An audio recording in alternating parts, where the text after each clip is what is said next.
Zoot, zoot, Zeke. zoot, zoot.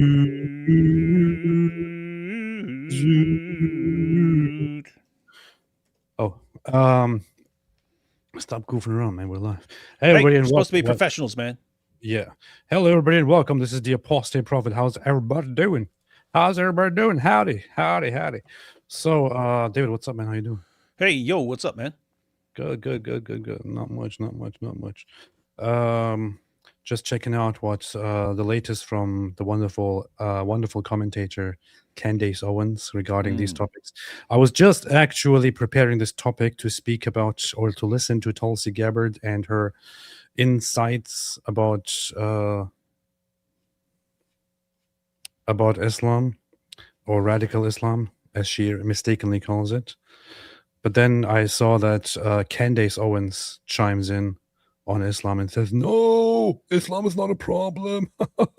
Islam is the best thing ever." She's got a point. I hadn't thought about it like that before, but smart. In fact, let me just quickly change the thumbnail here, and include Candace Owens here into the topic. Might as well just check out her response to everything, because that's the best thing. Because what we want to do in this live is to always look at what Candace Owens has to say about things. Good point. That's what life is about. Powerful point. Looking at Candace Owens. So, David, have you heard of this woman called Tulsi Gabbard? Yep, she got that streak through her hair like Rogue from the X-Men. Based. That's why she's so special, apparently. So, hi everybody. What's up? How's everybody doing? How's everybody doing? Islam is evil, said Bono Jab. What is this? What is with Whoa. this stuff, man? What is this? Has this person not been following Candace Owens? Or Tucker? Loki Jokers. What the hell is happening? Hang on. Oh my goodness. You do one thing in life, AP. You go live, and you can't even get that right.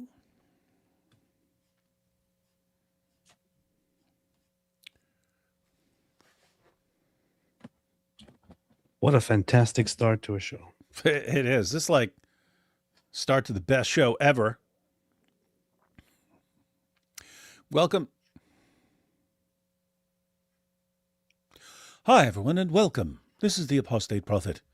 Hope you're having a fantastic day.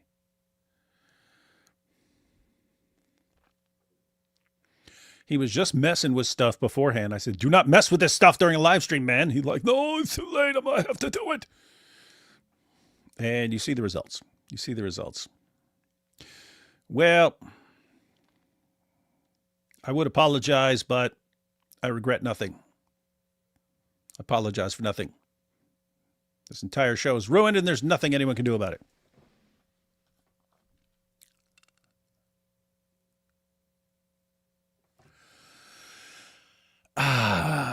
Well, this is weird. AP's normally, he normally doesn't show up till about now, but he went ahead and showed up early, but then he forgot how to live stream. So I guess the trade-off is if he shows up super late, at least he remembers how to live stream. But here we are. Let's take some super chats. AT Ministry says, long time no see, David Lowell. Yeah, AT was on earlier. Well, I was live with Giant DOC like a little over an hour ago. Here we have Nordine, who insists that we must remain obsessed with demons all day, every day. Nordine says, arguing with people who believe in Yajuj and Majuj using arguments and evidence. Yeah, that's going to work. If a person believes in Yajuj and Majuj, he needs a renewal of his mind, not arguments. Pray. Yeah, I would take that advice if we didn't have this entire avalanche of apostasy going on because of what happens when Muslims find out the information that we share. So we can listen to you, Nordine, or all of reality. I'll stick with reality. Islam is the bigger threat once rooted. Leftism is the thing that flooded the West with Islam, and it erodes institutions faster. So leftism worse.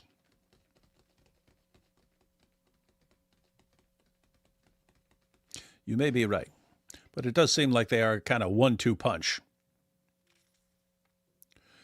Let's see. Reaction to Minnesota Lieutenant Governor donning hijab. Somalis are number one. Hey, how come you always ask us about stuff that we're not even familiar with? Huh? Huh? And then we have to derail the show and figure out what you're talking about. But I am interested in seeing this. Let's see.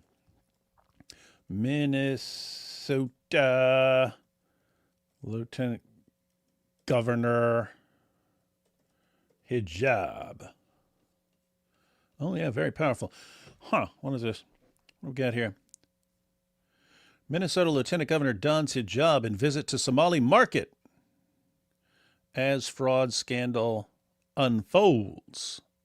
Got to show respect to people who pull off that level of fraud. What is this? What's her name? Minnesota Lieutenant Governor Peggy Flanagan wears hijab in solidarity with Somalis as feds probe multi-billion-dollar fraud scandal. Gotta show your solidarity. Always. That's the most important thing in life, guys. Solidarity. What do we got? Please set up, give send go for AP new computer setup. That's not, whatever the problem is, that's not the problem. AP has a totally tricked out computer. So you can't blame the computer. People saying get AP a new computer set up. I happen to know you have a tricked out computer. So whatever is the problem, that ain't it. It's usually him not knowing how to do anything because he's Turkish. Sometime this year, I bought a like an $8,000 computer. So there's literally no excuse with the computer. There was something wrong with the camera. I don't know. I had to turn it off and turn it back on. I had to turn the computer off and on and all that. So anyway, you all heard it here. Hang on. I'm almost through all the super chats. Just you know what's funny? So we plan a live stream, right? We plan a live stream. There is no problem at all. No problem because it is about Tulsi Gabbard, right? Nothing happens. I mentioned Candace Owens and say that we might also talk about Candace Owens. Suddenly, there is a technical problem. Coincidence? I mean, it's simply common sense that Candace Owens has something to do with this.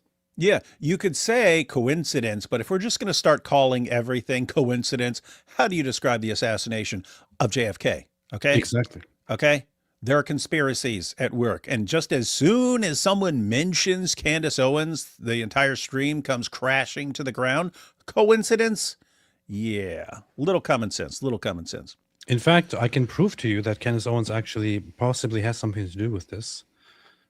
So let's simply have a look at Candace Owens. As you can see here, real Candace O has blocked you. Very rude.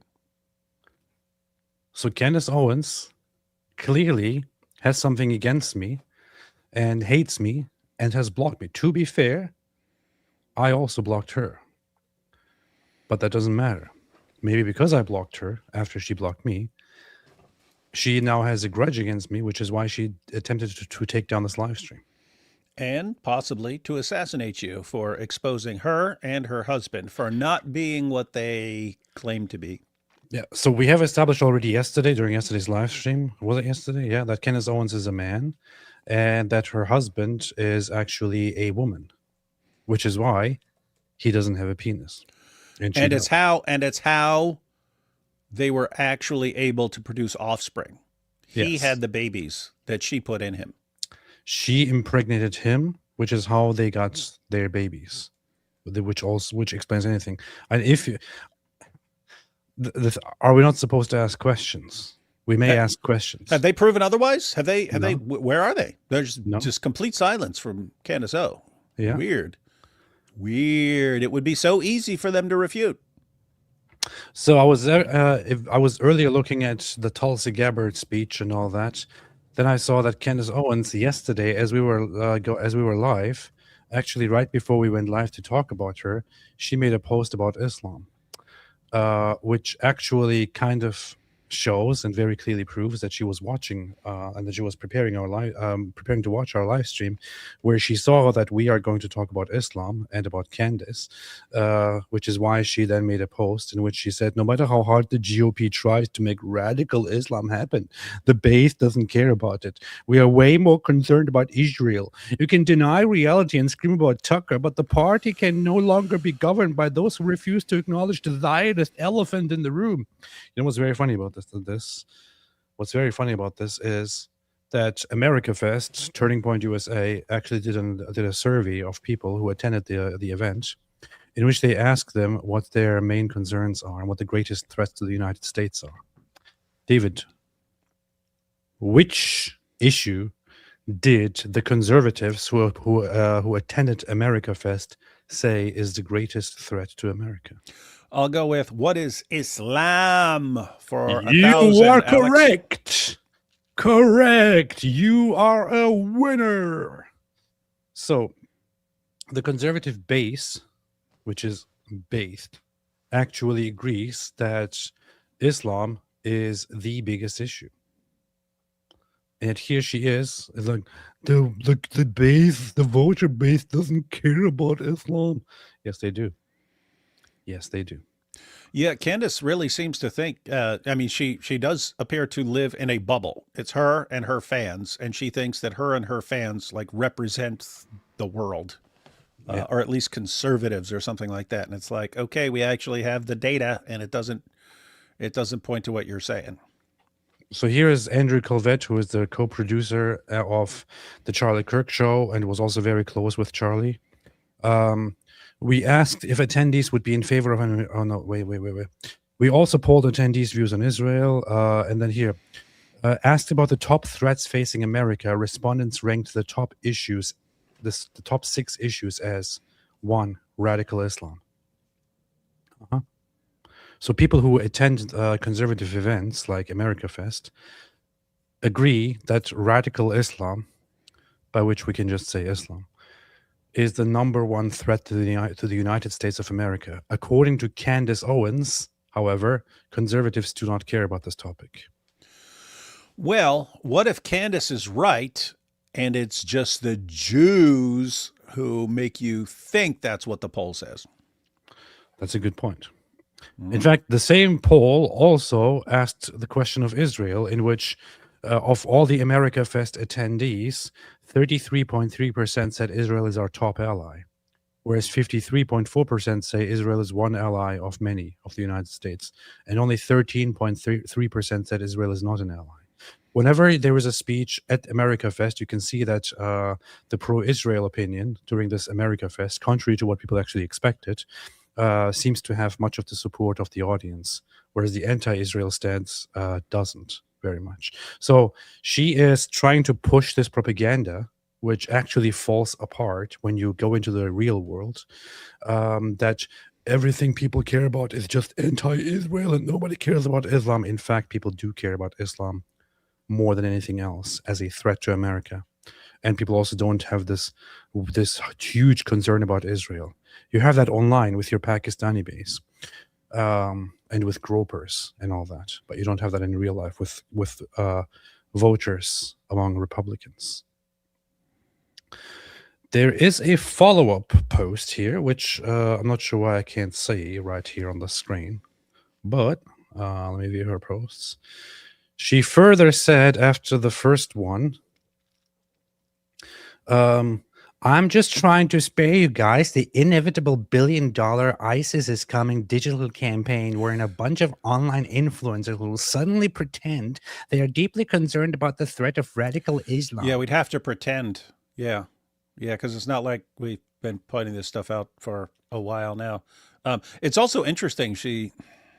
It's like so deceptive. She just said that there was a $1 billion campaign to smear her and cover up what happened to Charlie Kirk.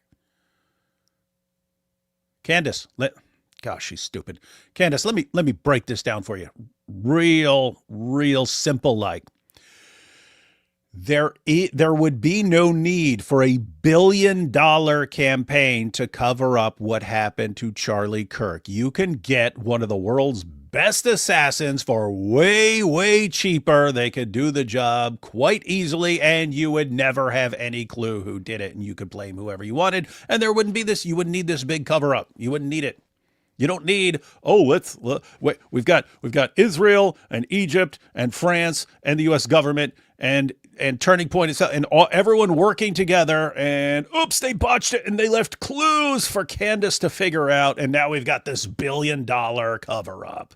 If you were putting this much money into something, there are way, way, way, way cheaper ways of going about things. So. And I can say Gosh, that, she's done it. And now you have $1 billion campaign coming to make people worried about ISIS. hiring an assassin is much cheaper than people actually think. So, you know, I speak from experience. So, and I have to eat somehow. So, this is what Candace Owens says. Candace Owens says nobody cares about radical Islam. Radical Islam is not a big problem. People just want to make it look like they care about radical Islam. This is kind of funny. Here is Candace Owens from a few years ago with Dr. Gad Sayed. Possibility for Wait, Islam. isn't he a Jew? Yeah. Well, Candace Owens, hang on. Because as far as Candace fans are concerned, if you're maintaining some position and you've been around a lot of Jews in the past, they're going to say the Jews put you up to this, whatever you're doing. Candace spent a lot of time with Jews in the past, didn't she? Talking Gad Said, talking Dennis Prager, talking Ben Shapiro, all these. She's just like in the middle of a sea of Jews, like Muhammad on the night of Al-Zut. And yet, all of a sudden, Jews bad, but all her arguments are completely deranged and insane. And the same insane, deranged brain says, hey, don't worry about Islam. Come on. You quit making it so obvious, Candace. I mean, seriously. Insane in the membrane. Candace Owens is not only a man, she is a Mossad agent who is being paid endless chunks of money to make critics of Israel and supporters of Islam look as dumb as humanly possible. That's true. Let's see what she said. Exist in the West. Do you think that's feasible? I'm not talking about individual Muslims who are lovely and peaceful and all of the rest of the preface stuff that we have to say before we talk about this. But what are your views on Islam? How's it going in the UK? Those are my views. Okay, you can't. They have different views than us. Their views are that Western civilization is corrupted and awful, and it doesn't follow their code of ethics. It doesn't work. You cannot say that you can coexist peacefully. What's happening in the UK is the greatest example. What's happening in Europe? There's a European crisis going on right now. They have different ideas of what freedom is. Their idea of freedom is not freedom whatsoever. And you brought up Ayaan Hirsi, and I've followed her closely, and what she says is so important. She is someone that has defected from it and is telling you exactly what goes on. It's amazing to me that people think that somehow if you bring people that actually hate Western civilization to Western civilization, what they're just going to warm up to it and say, we'll coexist peacefully, even though everything you do sickens us. Well, they will coexist peacefully until the demographic changes are enough that they know until Islam. Weird. So if Candace thinks that the only reason someone would conclude that is by being paid, that an influencer has to be paid to think like that, then was she getting paid back then, or is she getting paid now to say the opposite? Obviously, she's getting paid. And that's a good point. And here is a very, very simple fact, a very simple conclusion here. Candace Owens acts as if and says that if people have this contrary view about Islam and Muslims and immigration in the West and all that, they must be paid agents to say these things. Today, she is one of those people who have those contrary views, contrary to whatever she held several years ago, which means that she is paid by her own logic to hold Definitely getting paid. Candace Owens exposed as an agent of Islam and Muslims and the destruction of Western civilization. It's quite clear to me, isn't it? It's quite clear to me. In fact, I posted earlier about the contrast between Charlie Kirk and Candace Owens. Look at this. Here you have Candace Owens, who, by the way, thinks she's the one steering the public opinion. I think Charlie Kirk had like 60,000 likes or something on this comment. She has 20,000. So, well, I'm just trying to spare you guys the inevitable $1 billion ISIS is coming digital campaign wherein a bunch of online influencers will suddenly pretend they are deeply concerned about the threat of radical Islam. Our concerns about the Middle East begin with the Israeli blah, blah, blah, blah, blah, blah, blah. Here's Charlie Kirk a week before his death. You hear a lot of pundits fearmonger about the rise of Christian nationalism, when right in front of their eyes, Islam is taking over public places and gaining political power. Islam is a fundamentally political ideology that aims to conquer us militarily or demographically. So, according to Kenneth Owens, was Charlie somebody who was just part of a $1 billion campaign that was being pushed, which is why he was saying these things? Is she directly slandering Charlie Kirk here? AP. I keep saying it because you have all these golden opportunities to make these very, very easy videos where you just say, you title it something like Candace Owens accuses Charlie Kirk of being paid to hate Islam. And you quote her and you quote Charlie and you say a couple words and boom, video done. Hour. Nice. Furthermore, Charlie Kirk made quite interesting posts about Islam in the not-so-distant past. Let us look at those posts as we speak right now. Let's see. Charlie Kirk. Let's look at his posts that he made about Islam.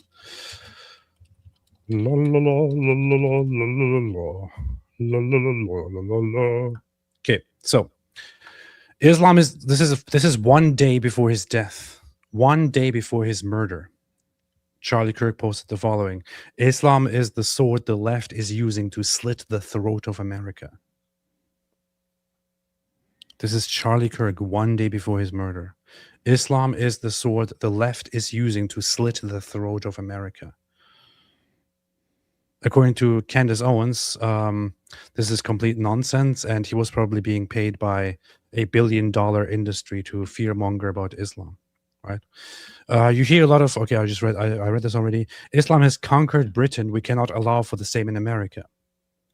Another post: mass import Islam, destroy America. It's that simple. Feminism and Islam working together to strangle the West. Islam is taking over the West. We must stand united against the growth of Islam. Here he was quote tweeting Nigel Farage. Very, very nice. Oh, and then here's a post about me. This is very funny. Here's Charlie Kirk promoting. Hey, you know what? When was the last time Charlie Kirk promoted Candace Owens? How about probably many in years her ago. dream? Many years ago. No, in her dream was the most recent time. When was the last time Charlie Kirk promoted me?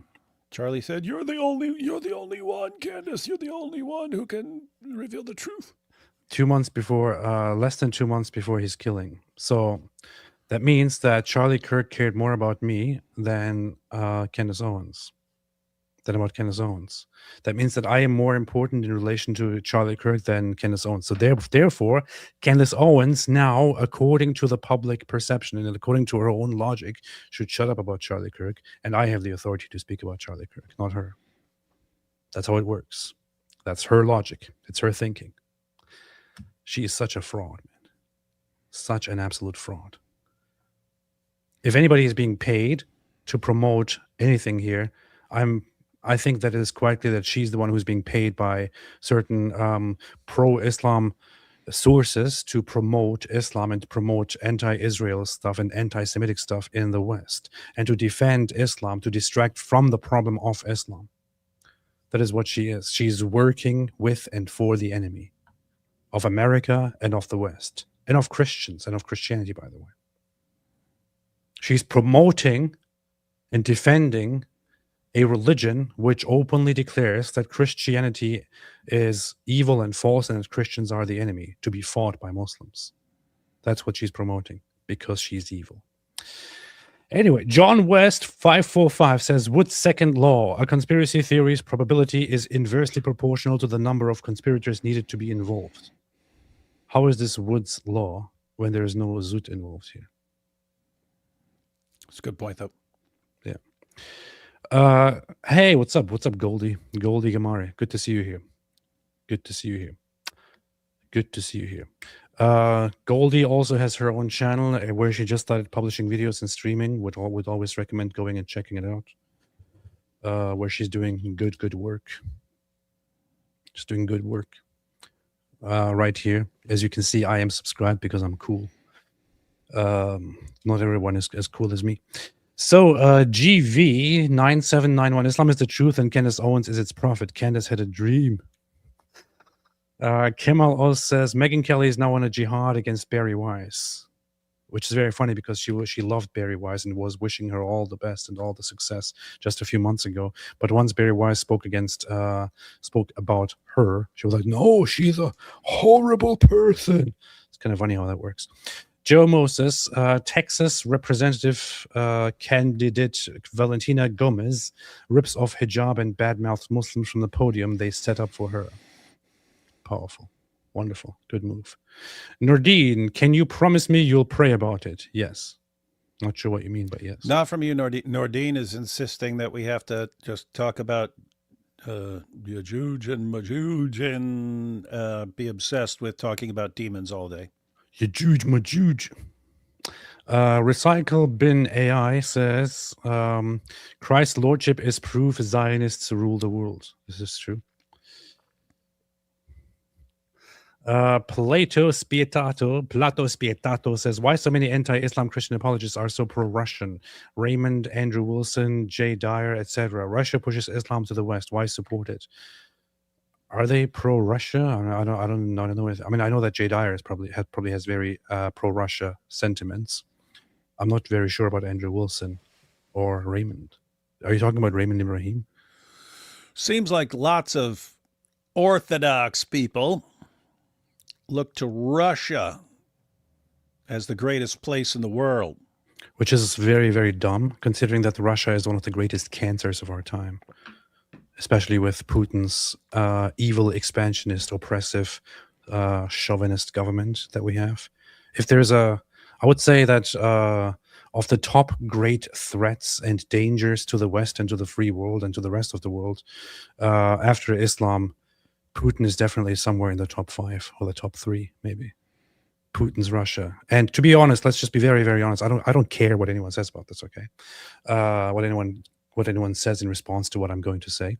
But much of the there is some Orthodox support, especially among the pro-Russia Orthodox crowds.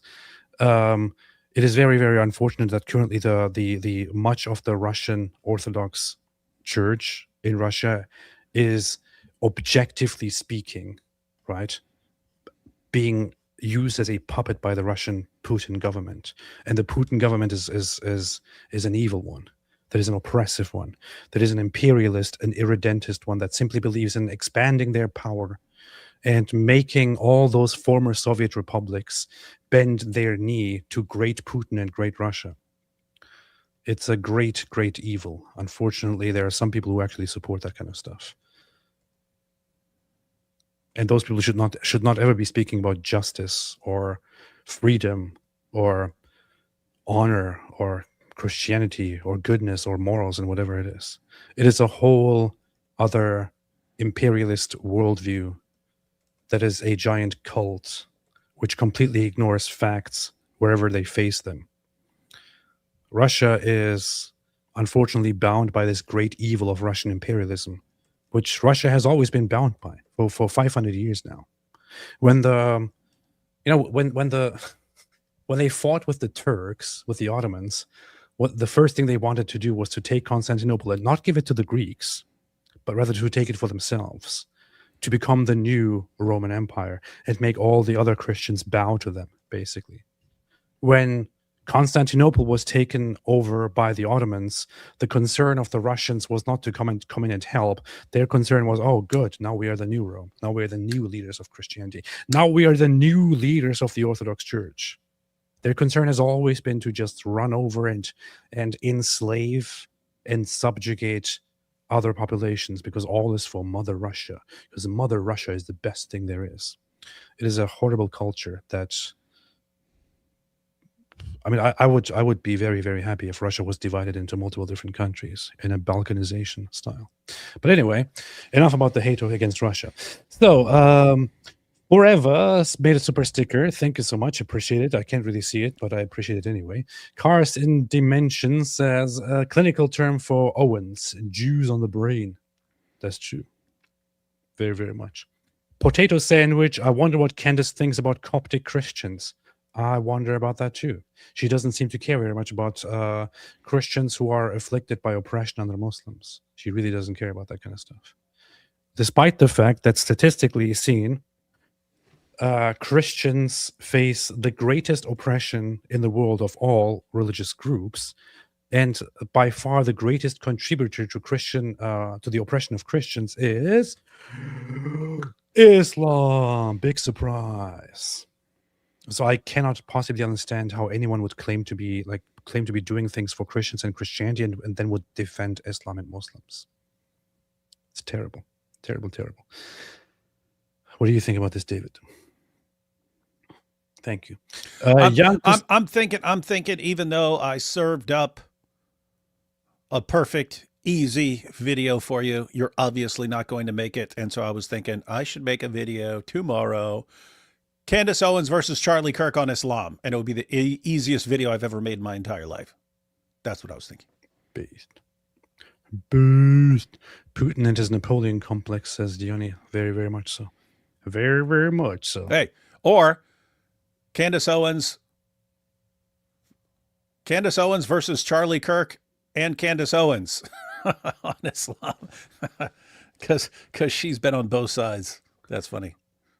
I think I'll just toss that in as a bonus. I'll have it Candace versus Charlie, and then turns out Charlie can call in backup, and it's Candace Owens from a couple years ago. Nice. Hamster with a head says your tone is creepy. Oh yeah, you think that's creepy? You think my tone is creepy, man? Dude, everything you say is creepy. You really think that tone is creepy? You want me to show you what creepy? Dude, when Russia comes up, I get a little bit worked up. I don't know. No, it has nothing to do with the Russia video. I'm just saying, you always sound like a creepy psychologist who's also a serial killer. Hi, everyone. Welcome. But I want to. that is what I am. How am I supposed to change that? Well, quit being so freaking Turkish. Okay. Yes. Imagine Candace in a hijab. Otter man. You don't have to imagine whatever an otter can. Candace in a hijab is literally on the thumbnail. You don't have to imagine it. Young Acoustic Great, the mighty Otterman is here. Oh, hi, David. Otterman. So, David, do you know about the history of the Otterman? Yep, I've heard you share that many times from your great knowledge of the history of your people. So, many people might not know this, but a long, long time ago, there were these things around. Long time ago. There were these things around called the Otterman. Where were these things called Ottermen?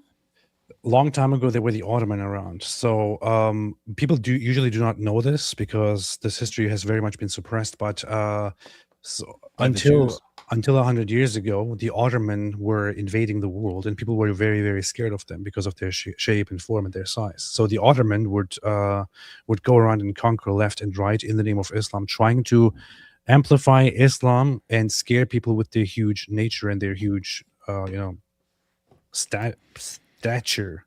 Notice, much like the men of Al-Zut, you can't see their peepees. Yes. So the thing is, nowadays they have very much disappeared. Although some would say that they might want you, they just want you to think that they have disappeared. Actually, many of the Turks nowadays are half otter and half man. And I can't say that is the case for me, but with many of the Turks, it is the case that they have some otter and some man background that is very much grounded in history. And this is one of those photos, for example, that captures that. So anyway, David, do you want to jump into the speech by Tulsi Gabbard? Chaotic Symphony says Raymond Ibrahim respects that Russia is standing for Russia and not giving it in like the West. And I stated that multiple times. I mean, I would also respect a country standing for its own values. Unfortunately, if that country also does it while oppressing others, that's a little bit messed up, you know. I don't know what Raymond Ibrahim said or thinks, so I can't comment on that, you know. Camelos, disgraced ex-congressman Matt Gaetz blamed Israel for coverage of his many controversies on Tuk Tuk Show. Megyn Kelly called Ben Shapiro Israel first and is now trashing him. Mark Levin and the aforementioned Wise. Coincidence? No, it's all a campaign against the Jews funded by Qatar with $1 billion campaign. So there you go. All right, David, are you ready for Tulsi Gabbard? Let's go. Mm-hmm. Aloha! I am proud to stand here before you today. We're not going anywhere. We're here to fight for you and to fight for the red, white, and blue that's behind you. We can't do this alone. It will take all of us who love our country and who deeply cherish our freedoms to stand united in this fight. This is all very cool, but I'm going to fast forward to the speech. It's not the speech, dude. What did you say? It's not a speech? I said this is not the speech yet. This here is literally the speech. What do you think, that she's going to give a concert? She's going to give like a Hawaiian dance concert and stuff? Why are you being racist? Merry Christmas. You think all that Hawaiians can do is just to put on like Hawaiian dances and sing songs? I'm just saying she's starting out with Merry Christmas, and Hawaiians should keep their mouths shut about Christmas. Why? Because they're Hawaiians? Because it don't snow there. That's true. Christmas. I couldn't hear you in the back. Merry Christmas. Louder! I can't hear you! You know, I'm a little bit emotional walking out here because this is the first time we are gathered here for AmFest without Charlie Kirk. But I feel in all of your voices and your presence here his love. And You that's never even saw Gremlins 2. What are you laughing at? I did, man. You did? I was a little child when I saw it. Me too. I remember it. Yeah, I saw it when I was a kid too. And I just remember him when he was given like the TV interview. And he's going, now what do we want? Civilization. And then he shoots another gremlin and he goes, there. Now, was that civilized? No. He was cracking me up, man.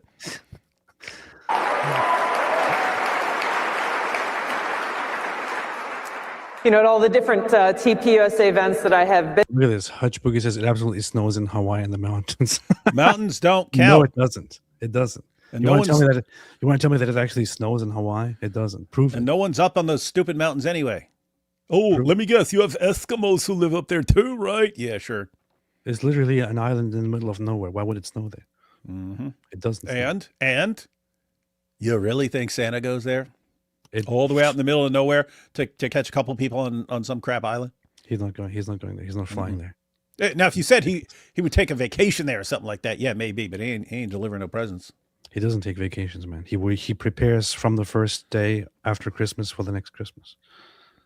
And two over the years, you know, Charlie was often the one who would, greet me at the door. We would go and kind of huddle in a corner backstage and start talking about, oh, hey, what's going on? What are you working on? What are you working on? And how do we tackle the biggest challenges that we face in this country, with Charlie always incredibly focused and full of energy, and not just looking around, okay, what's the next thing, but here's the 5, 10, 15, and 20-year plan that we really have to keep at the forefront of all that we're doing. And so, I didn't get to have that conversation with Charlie here. I had a conversation with Erica backstage, and I got to tell you, I continue to be in awe of this woman. Candace Owens? I cannot imagine what she's been through, what she is going through. I'm in awe of and grateful for her kindness and her strength, and how she has opened up her heart during the toughest of times to the world, and how she continues to Candace Owens probably watching this like, oh, and look, now there's someone from the government, the director of national intelligence, coming and praising Candace Owens. I mean, it's just very obvious that they all are together in this plot. And so Tulsi, watch Tulsi Okay. Gabbard. Tulsi Gabbard a week from now is going to suddenly have all this evidence against her on Candace's live stream. Yeah. exhibit the kind of courage and strength that you and I know can only come from God.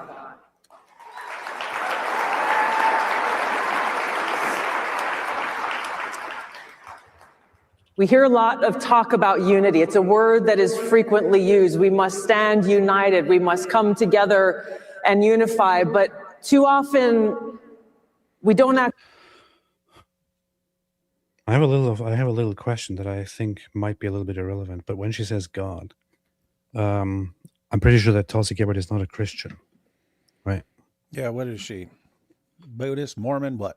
I think she was brought up in a Hindu thing. In a Hindu sect or something. Don't like that. worry, I'm on the job. You can let her speak. I'll do the investigations here. Okay. Actually think about what that means. To say we have to unite just for the sake of unity, what does it mean? We can unite around the wrong things. We can unite around a negative cause that results in a negative impact. And so when we talk about standing united as Americans, we have to understand what that really means. What is it that binds us together? What are the fundamental principles that we must stand together on, whether we are Democrats or Republicans or people of different religions, people of different backgrounds or different views on certain policies? Fundamentally, the thing that we must unite on is our God-given freedoms that are enshrined in our Constitution and that every one of us as Americans must remain committed and dedicated to defending. Woo-hoo! David, what is the update? I'm looking here. Gabbard lived in Hawaii for most of her early childhood and has been a lifelong surfer. That's her religion. There you go. And she's covering that up. She's not like bodacious and stuff. So she's covering up her surfer nature. A yoga enthusiast. She regularly practices morning yoga and meditation. Meditation on the scriptures or emptying your mind? She has talked about being a vegetarian. That's 3 strikes right there. Vegetarian too? Although some sources have reported her as being vegan. So all she eats breakfast, lunch, and dinner is wheatgrass. David, just tell us what religion she is. Man. I'm just saying, I'm finding out all this breaking news, and you're playing this chick. So all she eats: wheatgrass stew, wheatgrass salad, wheatgrass kebabs. My goodness. According to Gabbard, she grew up with Hindu values. She follows the Vaishnava tradition of Hindu faith. Vaishnava. No, it's Vaishnava. Huh? Is it? Okay, fine, whatever. Tradition of the Hindu faith and values as her spiritual guide, the Bhagavad Gita. She has said that she is a karma yogi, action entered yogi. Hey, boo-boo. She took the oath of office in 2013 with her personal copy of the Bhagavad Gita. Yeah. And we're supposed to listen to her tell us about God here? Yes. Why not? Do you have a problem with Hindus? In 2016, she supported the campaign by Hindu Americans for a Diwali commemorative stamp in the United States, noting that the Diwali festival honors values such as righteousness that transcend different religions and backgrounds. Diwali, that's the festival of... Whoa! Diwali is the Hindu festival of lights. Of lights. Yeah. Is there another religion that has a festival of lights? Oh, yeah, it's Jews. Hey, wait, It's called Hanukkah. Pause. Look at the screen. What do you see? Lights. Look at the light. What? Look at the shape of those lights. Dude, look here. 1, 2, 3, 4, 5, 6.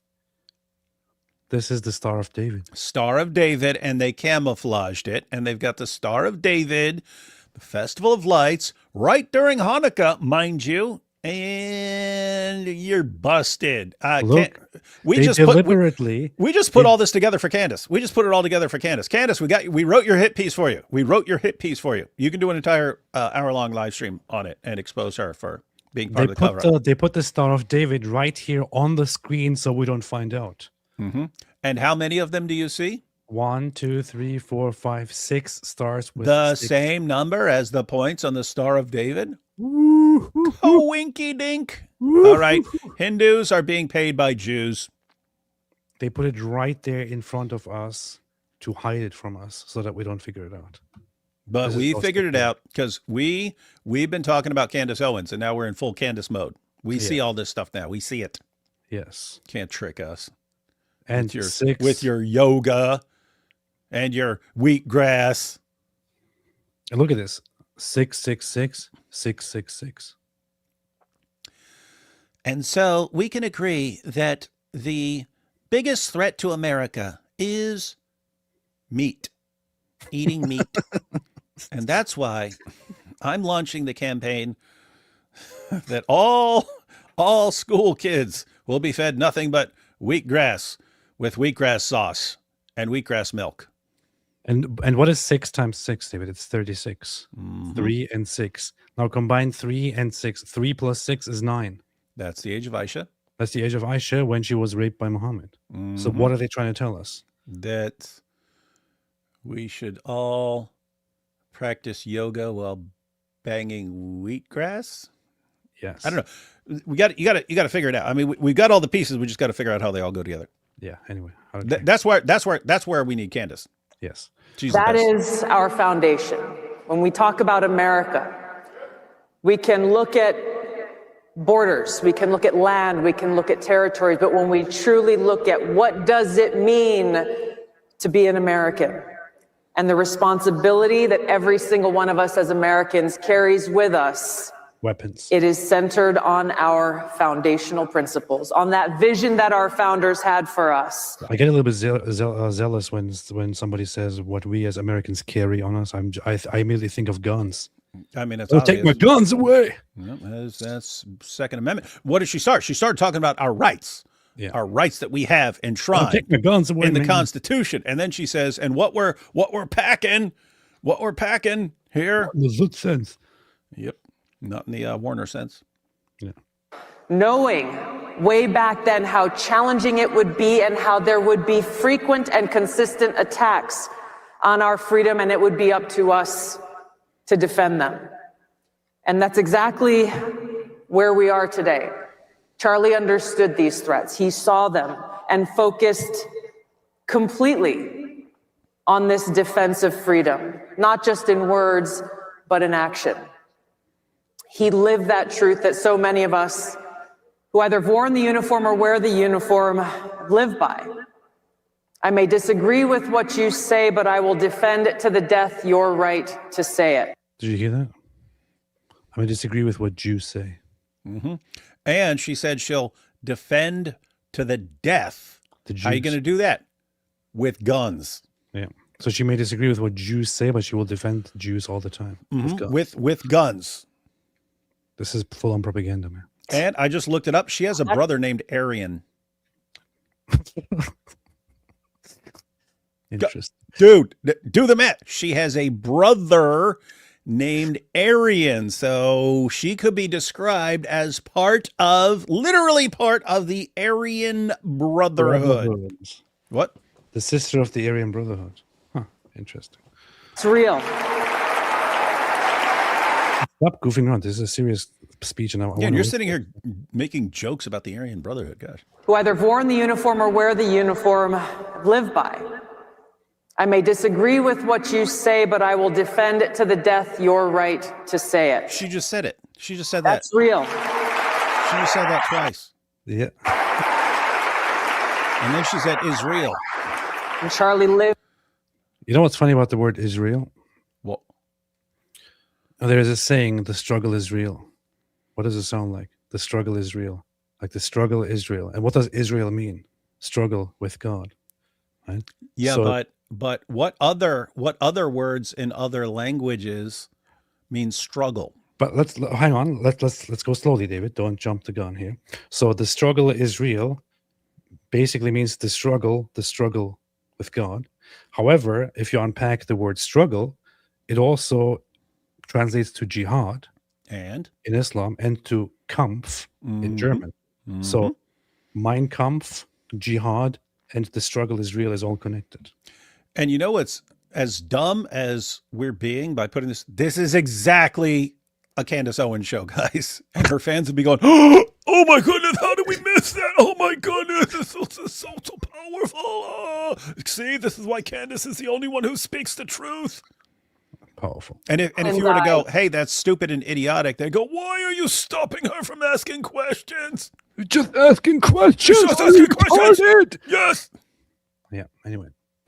By that principle, that no matter how offensive or horrible or disgusting someone's speech is, no matter how much we disagree with it, it's up to us to stand up and protect and defend their right to say it. Nice.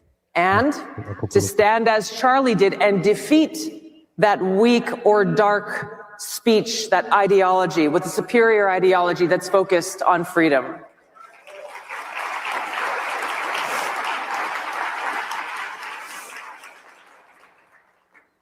So here's Fury Wacko says, actually, speech not that disgusting. I'm not sure what you're talking about. Speech can be very disgusting. Mm-hmm. Yeah. You know, thinking about the threats to our freedom, in these gatherings across the country that TPUSA hosts, we often talk about the attacks on freedom that came from the Biden administration, how they sought to censor us in different ways, how they sought to spread disinformation to try to limit or control or curate what we saw and what we heard, how they lifted up certain voices and hushed others, reaching into their propaganda arms and compelling social media companies to do their dirty work for them. But there is a threat to our freedom that is not often talked about enough. And it is the greatest near and long-term threat to both our freedom and our security. So beings from the astral dimension says Ridvan is an expert in hood etymology. Now, that is, of course, true.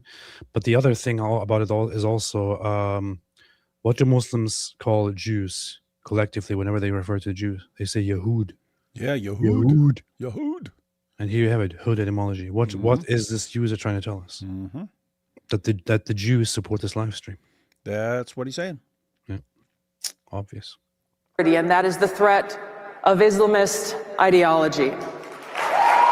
Wait a minute, stop being dumb, David. Let's listen to what she's saying.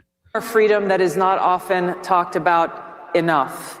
But there is into arms and compelling social media companies to do their dirty work for them. But there is a threat to our freedom that is not often talked about enough. And it is the greatest near and long-term threat to both our freedom and our security, and that is the threat of Islamist ideology. Hold on. Hang on. Did everybody hear the reaction from the crowd? Yeah, I didn't hear any. I don't think I heard any boos. It was all thunderous applause. Now let's get back to what Candace just said. Right? Hang on. Hey, I do have to point. I hate to point out the obvious here. So she's Mr. Obvious. She's big on Hinduism. I saw tons of stuff about her. Why do you hate Hinduism? What's working with? That's not the point I'm making. What else point are you making? If I'm trying to make a very, very, very, very important point. So she's big on Hinduism, and there's stuff about her working with Modi to have International Yoga Day and all this stuff. So really big there, really big. Mm-hmm. Can we think of any other interactions between people from the region of India and Pakistan and Islam? Maybe the founder of Islam? The Al-Zut and Muhammad. What? And here we are. We got a Hindu all these years later, and they're trying to zut Muhammad again? Damn. Hey, Tulsi, The title should be Tulsi Gabbard Zoots Muhammad again. That should be the title of the live stream. What?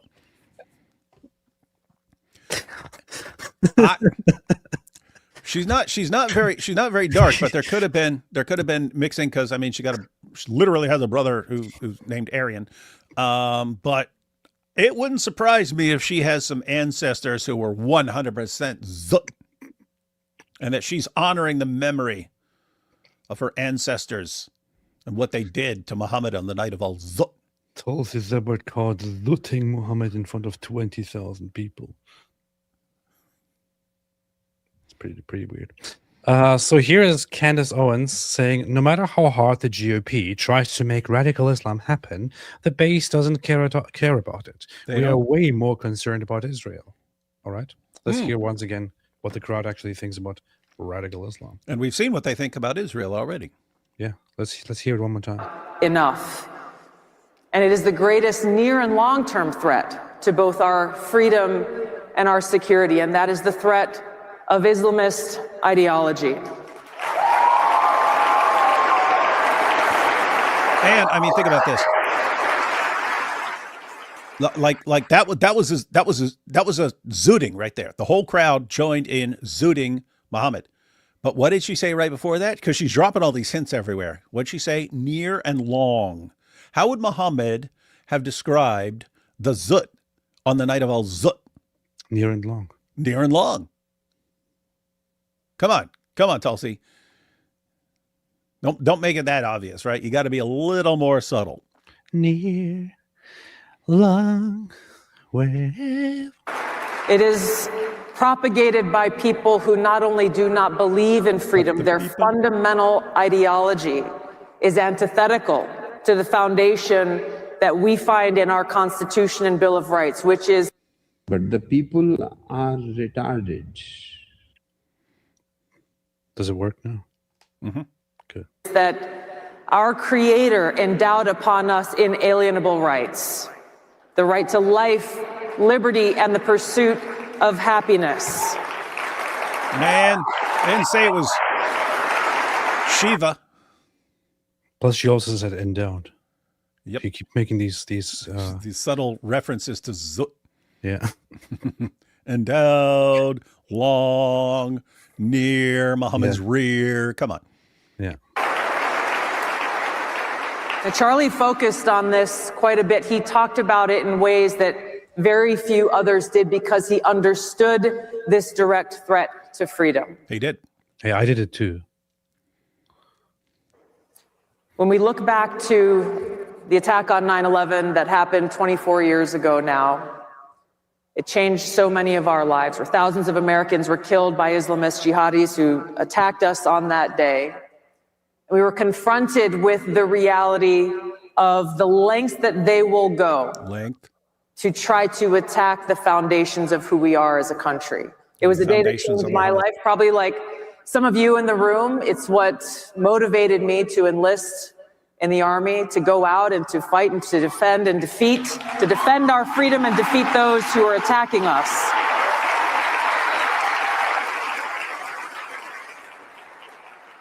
But when we talk about this Islamist ideology, yes, it is the ideology that fuels terrorist groups like Al-Qaeda and ISIS and Al-Shabaab and Hamas. And she just said ISIS. She just said ISIS. What did Candace warn about? $1 billion campaign to warn against ISIS. And others. And they must be defeated militarily. She said militarily. She literally wants to zoot all the Islamists. As they continue to actively plot and try to attack us, they are a threat to our security and our safety.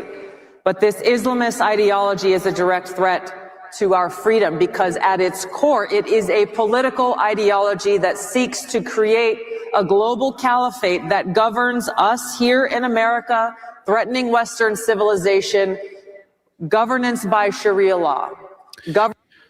Thank you. Now, here's the thing.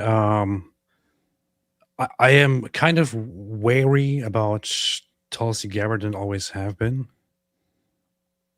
Although I think that she's very, very strong and a very strong voice because of certain stances and things that she had in the past, but primarily because of the evil streak in her hair. That said, she's one of the few people who can stand there and accurately describe what she says Islamists and radical Islamists. I wonder if she actually means Islam and Muslims, but what they actually want. It's a very accurate description. Not many do it. That streak does make her look like a mad scientist's babe when they're creating a monster or something like that. That's true. That's true. Like sci-fi movie stuff. Anyway, I have to say, I think it looks cool though. And Candace Owens also wants a caliphate naturally because she defends Islamists. So she wants a candidate. Candidate. I just noticed that one speaker that I find quite interesting on Twitter apparently also spoke about Islam in her video, so maybe we should check that out. The Muslims, but she spoke about the Islam Marxist alliance that threatens the existence of the West. Worth checking out. Maybe we can just play it later a little bit. What they are calling their Islamic principles. That was Ellie Beth Stuckey, by the way. And if you fail to comply, if you fail to adhere to this ideology, if you dare to exercise your God-given right to free speech, censorship is not what we face. They will use violence or any means they deem as necessary to silence us.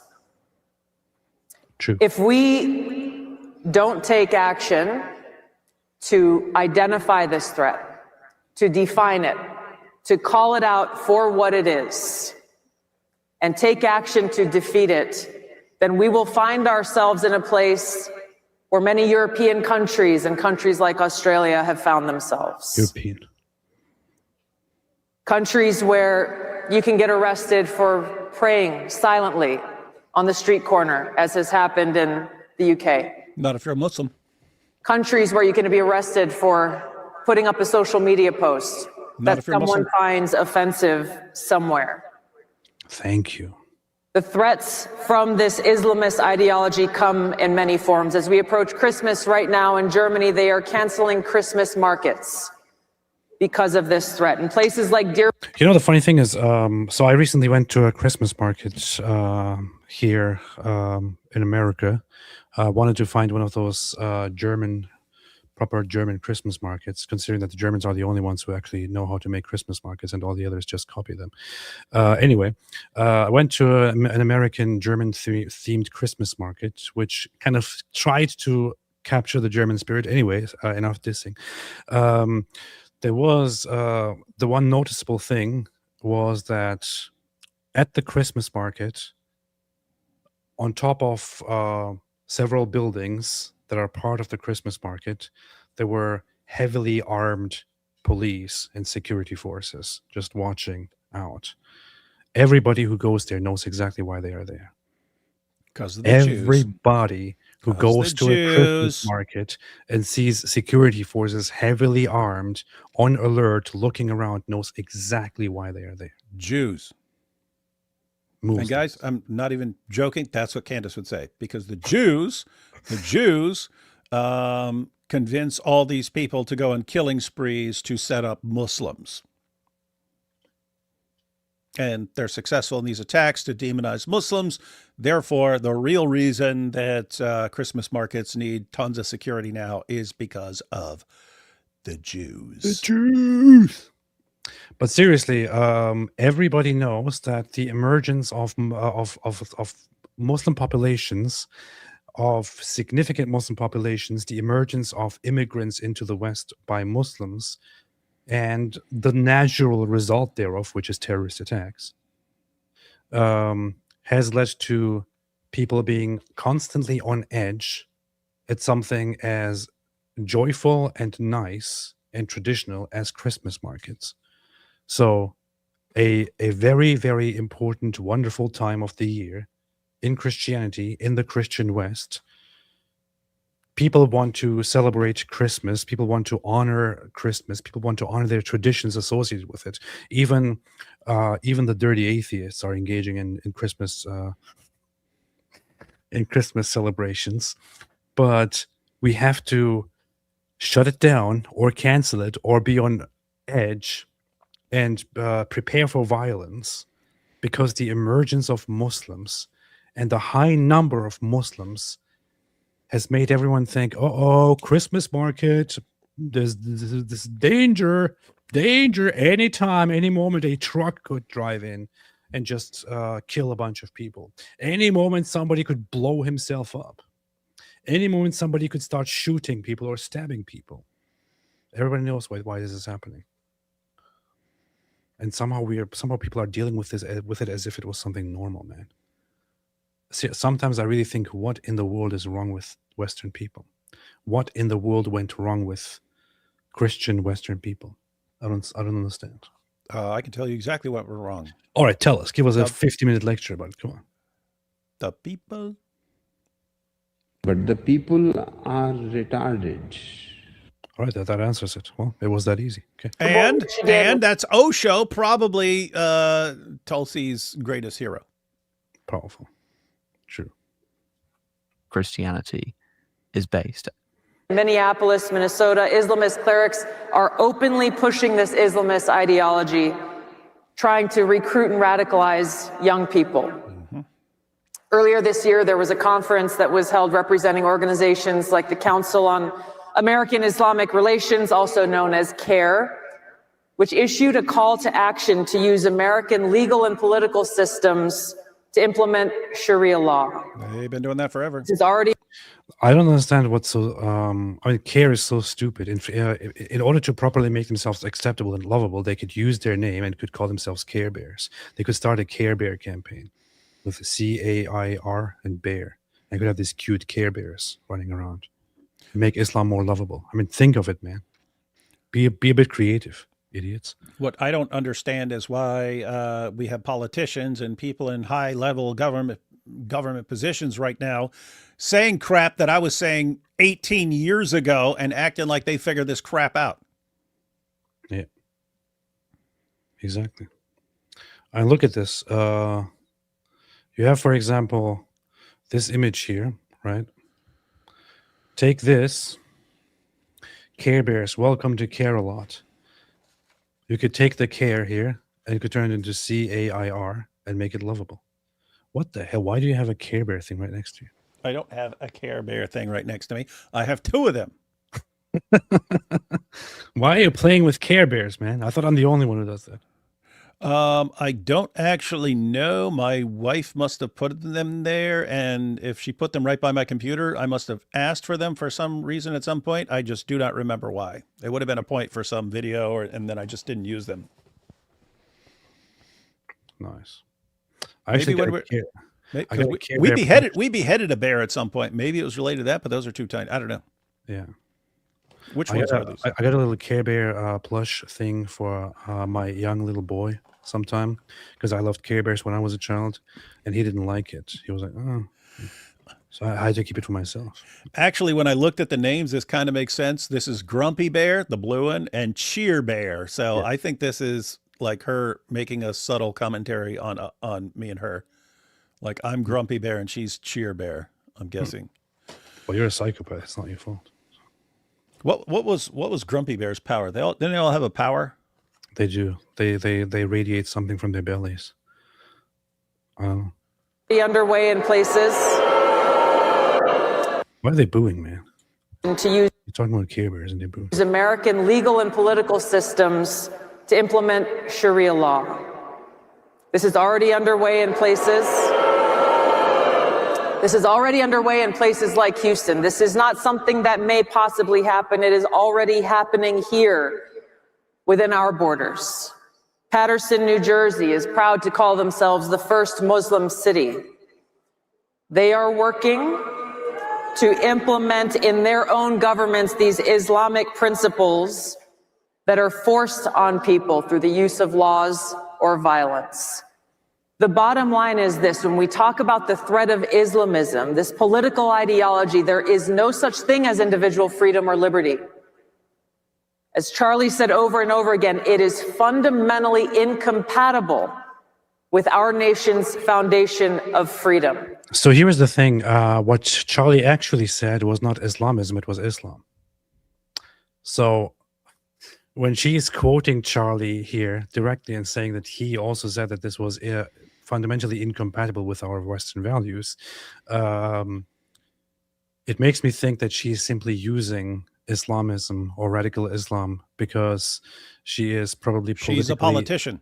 in a position where she shouldn't be saying Islam, but she actually does mean Islam. Yeah. Charlie didn't work for the government, unless you mean the Israeli government, wink.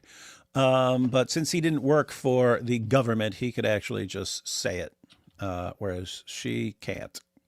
He can't do it. That's true. It'd be used against her for the rest of her life.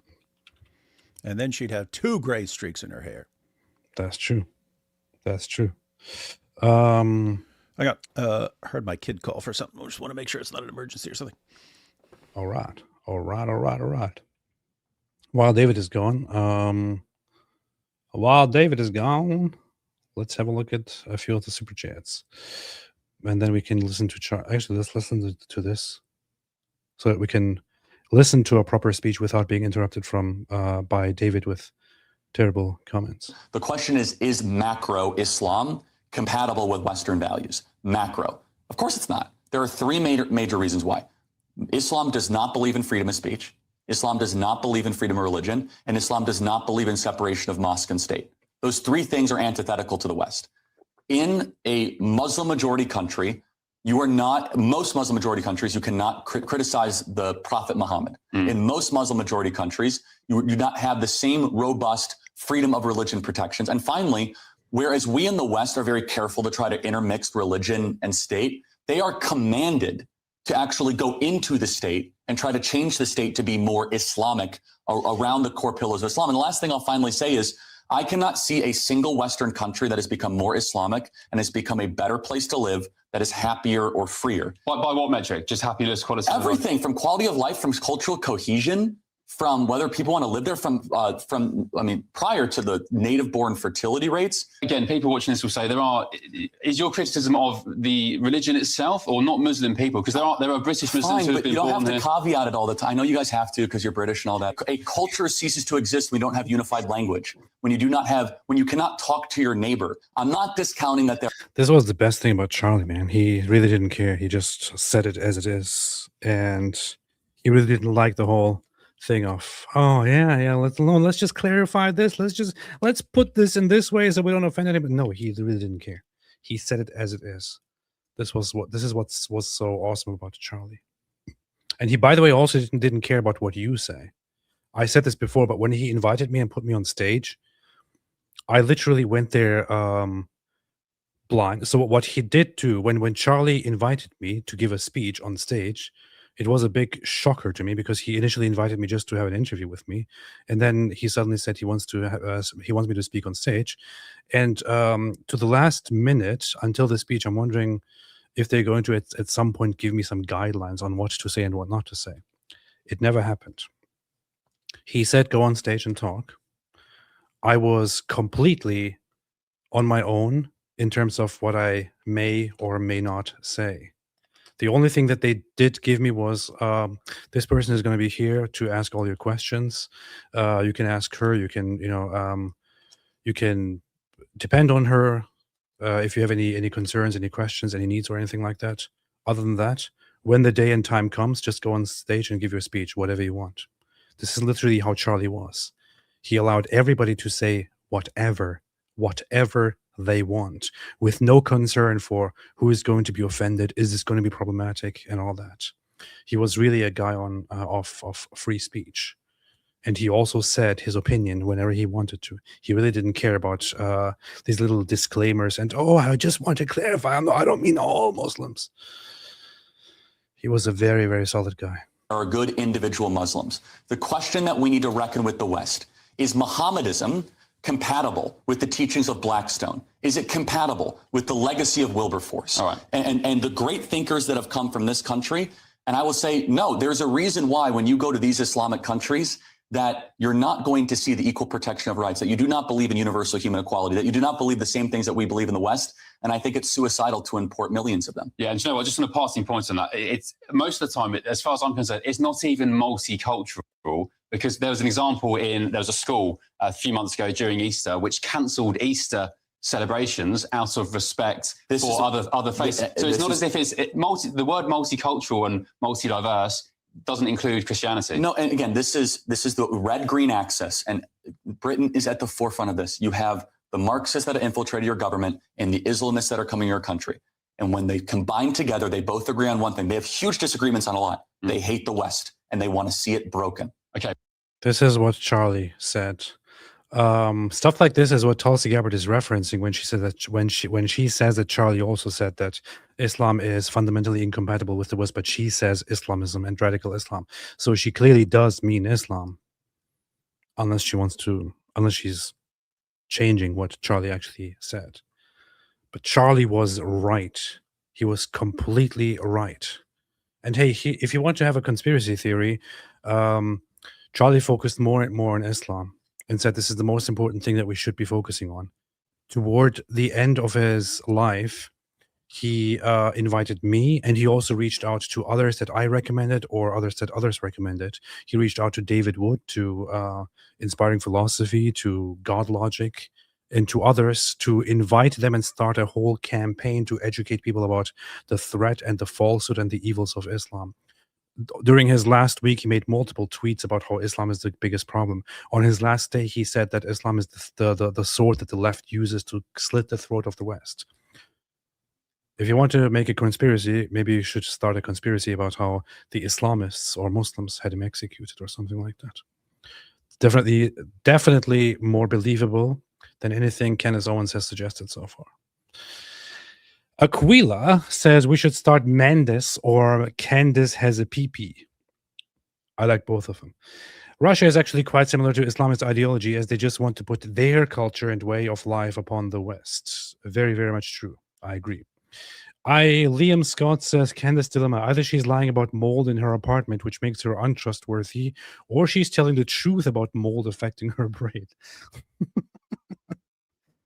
Oh, man.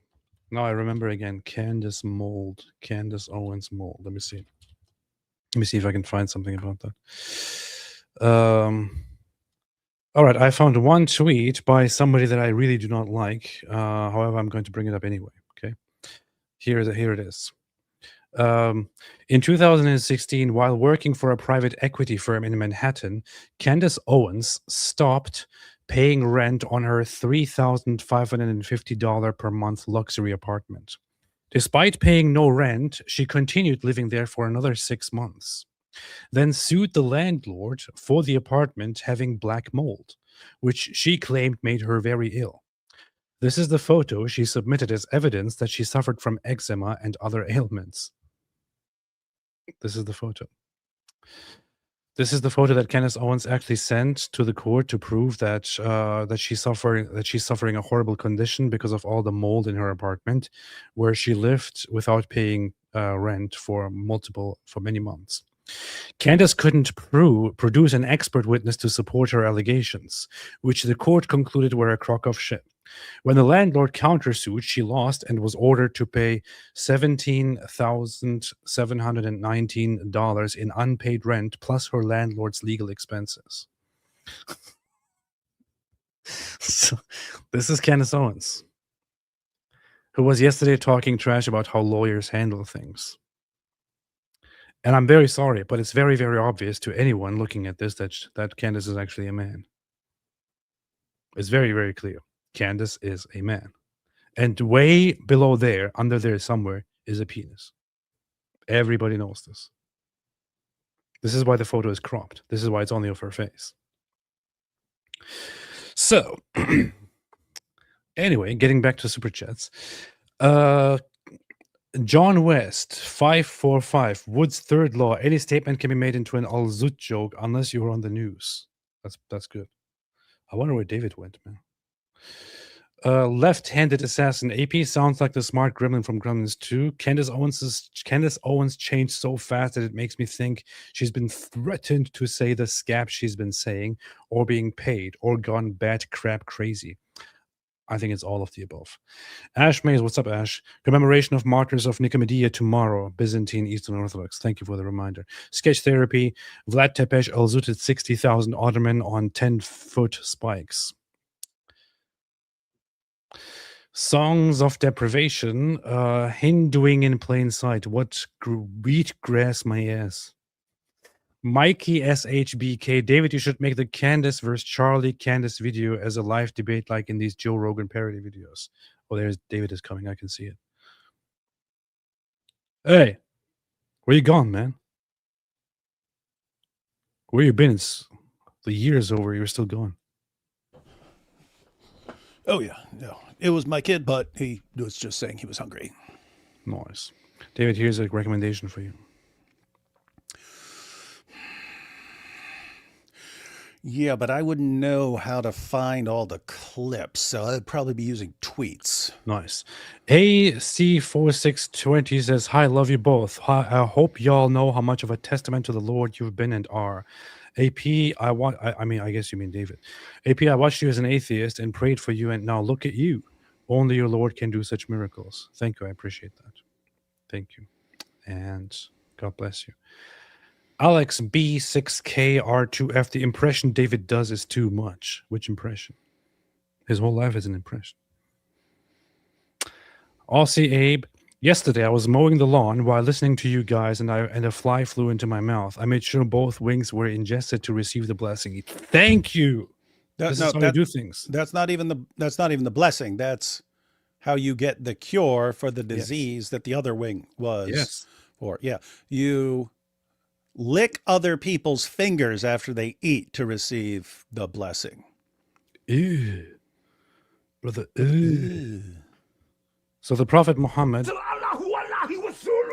said that if a fly falls into your drink or a soup, you should make sure to dunk the whole fly, because if there is poison on one wing, then there is the ailment, the whatever for it in the other wing. So therefore, you should always make sure that if a fly falls into your soup, you dunk it all the way.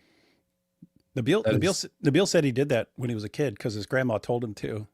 he said, so I went ahead and dunked it in there. He said, I wanted to get all that cure. How about no? I don't buy your Ella. I'm so glad my soundboard works again. And then, hey, that might be something funny to recap, because I still got the emails where he was defending it when he was a Muslim. So keep in mind, when he was a Muslim, and I'm bringing up this stuff because he's like, look at the scientific miracles. That's what made me go and start looking into these scientific claims. And I'm like, look, your prophet said that, dude, you're about to go to medical school. You're about to go to medical school, and you know that this nonsense about one of the fly's wings having a disease and the other wing having the cure for the disease. So make sure you dunk it. That way you get the cure along with the disease. And he tried to defend it. And he said, well, here's a source saying that when an organism has a disease but still survives, it's because it has some feature that allows it to survive. And I'm like, dude, that is not a justification for what that's saying. Saying one wing has a disease, the other wing has the cure for the disease. Is that true? And then later on, after he left Islam and became a Christian, then he told me, he said, yeah, I actually did that when I was a kid because my grandma told me to. I'm a medical doctor. Kemal says JD Vance is a fraud. His speech provided cover for Tuk Tuk. He employs his son Buckley. His response to a groyper in Mississippi shows he's playing both sides. I can't support him for president in 2028. I don't know what all that is about. I'm not sure which response. Maybe I should check that out sometime. But I don't know. David probably thinks JD Vance is the greatest hero. How can you say this? But I don't have very strong opinions on this. So, Apostle of Allah, make a parody of Britney Spears' "Oops, I Did It Again." Oops, I zooted again. Oops, I got zooted again won't work because it's too many, because the syllables don't add up. No. Baby. RCA, what does Tulsi know? Just because she has common sense and eyes that see, it doesn't mean she is right. Islam means peace and love to humanity. This is true. Plus, does she really have the leather straps coming from her anus on her eyes? She probably doesn't. So, what would she know? Because the Prophet Muhammad's Homosexuality should be fine. sorry, wrong button. The Prophet Muhammad said the eyes are the leather strap of the anus. McLeroy, I don't know, but no, David Wood is a cyborg that Jews created from the prisoner Dawood fused with Dwight Schrute and Gary Oldman genes and a Christian apologist mod installed. Much love, my ninjas. Thank you so much. This is a very, very profound observation. MAGA25 says, Fuentes spoke against Vivek. Where was his passion against Zohran Mamdani? Tucker, Candace, and Fuentes are ops for Islam. Well, they're all gay. I don't know what ops for Islam. Hey! I just went and looked it up. This is from 2004. Yes. This is August 16th, 2004. Yes. And Nabil had just given a presentation at Mike Lacona's house on the amazing scientific miracles. And so I wrote, I put a bunch of hadiths into a document and then sent it to everybody. And then Nabil responded with his own. And he said, "Thanks, David, for insulting my prophet before I have even opened the file." And it was just because the file was called Muhammad's Odd Teachings. "Even if Jesus Christ were not revered in my religion, I would still not insult the bringer of your religion. I would appreciate the same from you. Besides, it's your lack of understanding, not the teachings themselves, that make them seem odd." And I scroll down to the Muhammad Scientific Insights. So I described it as Muhammad on flies in your Pepsi. And I quote Al-Bukhari, Volume 4, Book 54, number 537, narrated Abu Huraira. The Prophet said, if a housefly falls in the drink of any one of you, he should dip it in the drink, for one of its wings has a disease, and the other has the cure for the disease. And Nabil's response was, I have heard this hadith before. Yeah, he later confessed his grandma told him that he had to do it. And I see nothing wrong with it. In fact, this hadith was the basis for many scientific and medical discoveries in the Islamic world. Quite often, if an animal generates a disease or can contain a disease that does not harm it, there is a mechanism within the animal that protects it from the disease. This may be something as simple as an antidote, or it may be an internal mechanism that can lead to protection from a disease. Extrapolations from ahadith such as these have not only benefited the Muslim world, but also modern Western civilization. Ibn Sina produced a book in the 11th century entitled The Canon of Medicine, which remained a standard text throughout the world until the 18th century, and though not standard, was still used through the 20th century, even here in the U.S. He used medical practices extrapolated from the Holy Quran and Ahadith. Let's be thankful that this bit of knowledge wasn't destroyed in the Crusades or ensuing Inquisition. Unfortunately, much of the light that was shed due to in-depth studies of the Quran and certain hadiths, such as this one, have been lost. This is what I was dealing with back then, guys. It's what I was dealing with back then. Only difference was he was way smarter than the Dawa guys you're familiar with. Damn. Look at this. Here's David taking the opportunity to talk trash about Nabil after he converted to Islam and died. And it's crazy because a year later, he was laughing at all this stuff. That's awesome, man. That is a very solid defense to a very solid attempt to defend the insane teachings of Muhammad. I should just make a video going through Nabil's defense of these scientific. Dude, you should. That'd be funny. You should. When Nabil was a Muslim. You should. How he changed, how he thought as a Muslim, and then later. You should totally do that. Everybody wants to watch it. The whole world is waiting for it. Let's go. Let's go.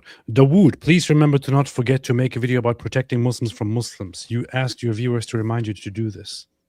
David, have you ever asked for something like this? It doesn't sound like it. All right, thanks. Remember not to forget about making the. Yeah, but I don't remember what it was about. I guess that we should frame our criticisms of jihad differently in a video, saying that we need to protect Muslims, and then people clicking on, yes, we must protect Muslims, and you're like, yep, that's because Muslims keep killing Muslims because of the Quran. Therefore, we need to destroy the Quran in order to protect Muslims from Muslims. In any case, David, don't forget to make a video about protecting Muslims from Muslims. You missed a dit. He says, Tulsi is a favorite of the Pyrenean Dove mindset. War is bad. It hurts. People should know I'm a veteran. She does have some good views nonetheless. Very rude. My fairy tale laugh says, a week ago, CO, meaning Candace Owens, claimed Jews were selling slaves and were in control of the slave trade. Years ago, she said it was blacks. Now she's defending Islam. She's retarded. She is full-on retarded. She is a full-blown retard. I almost want to sit down and make a video about this. I said it just to see David's reaction. But yeah, she did make that claim. She did make the neo-Nazi and Nation of Islam claim that Jews were in control of the slave trade. The funny thing is, when we get to stuff like this, and when I start debunking this stuff, and then defending the Jews, then people are like, why are you defending the Jews? Are they paying you? No, because I'm against people being retarded. That's number one. I'm against people being retarded. Number two, I'm against falsehood and dishonesty.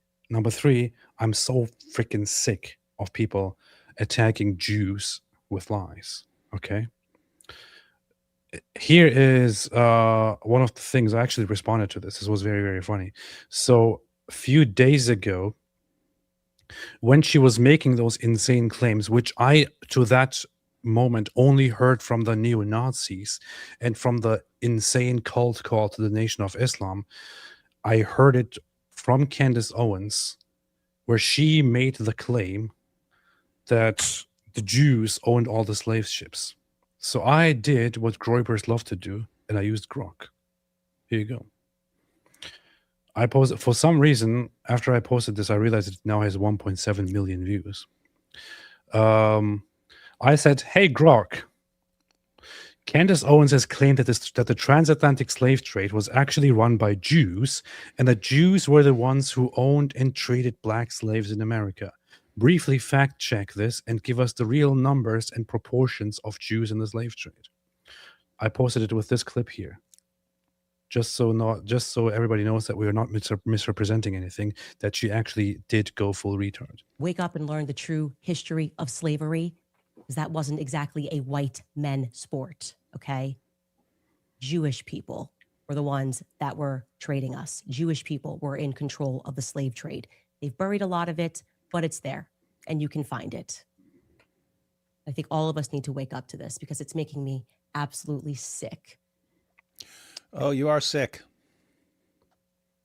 I have to say one thing, which is if anybody actually knows something at all about the slave trade in America and the transatlantic slave trade, and then at the same time does believe that Jews were the ones who were running the slave trade, you are retarded. I'm sorry, you are retarded. If anybody actually thinks that Jews were in charge, you're retarded. I get it. We don't like to say, it was white people did something bad. I'm sorry, sometimes people can do something bad and then can fix it, right? In America, and during the transatlantic slave trade, it was a slave trade that was vastly run by the white European Americans. And they did engage in this evil called slavery, race-based slavery, with much oppression, and it is now gone and done. And America has very, very much atoned for it, made up for it, changed their ways, and now very, very much vastly considers slavery an evil thing. You can admit that your ancestors did something wrong, and then learn from it and then improve. But to say, oh no, it wasn't actually white people who did it, it was Jews who did it, is just peak retardation. I can easily say this because I'm supposedly of Turkish origin, and Turks did horrible things, absolutely horrible things. They enslaved nations, raped nations, eradicated entire peoples. They were horrible, horrible people. I don't need to deny anything or defend them and blame it on somebody else. This is simply human history. People do bad things, and you can admit those bad things and then learn from them. What she does here is she's simply engaging in in an evil strategy. And I really sit down and wonder sometimes if she actually believes what she says here. I really wonder, does Candace Owens actually believe that the Jews were the ones who controlled the slavery, that the Jews were the ones who enslaved people, that the Jews traded us? I mean, it was a major part of the Civil War. You had entire states openly saying that they want to preserve the slave trade, right? That they want to preserve slavery, and that they are ready to go to war over this. How in the world does anybody think that this was a Jewish thing? It's so stupid. Wake up and learn the true history of slavery, because that wasn't exactly a white men sport, okay? Jewish people. The only source that actually says something like this comes from a Nation of Islam. Nation of Islam book that is complete nonsense. Absolute nonsense. That is the only source that she relies on. She might as well just join the Nation of Islam and believe that that white people are evil, and that Allah is actually the real God, and Allah came to Earth 90 years ago as a human and then disappeared somewhere.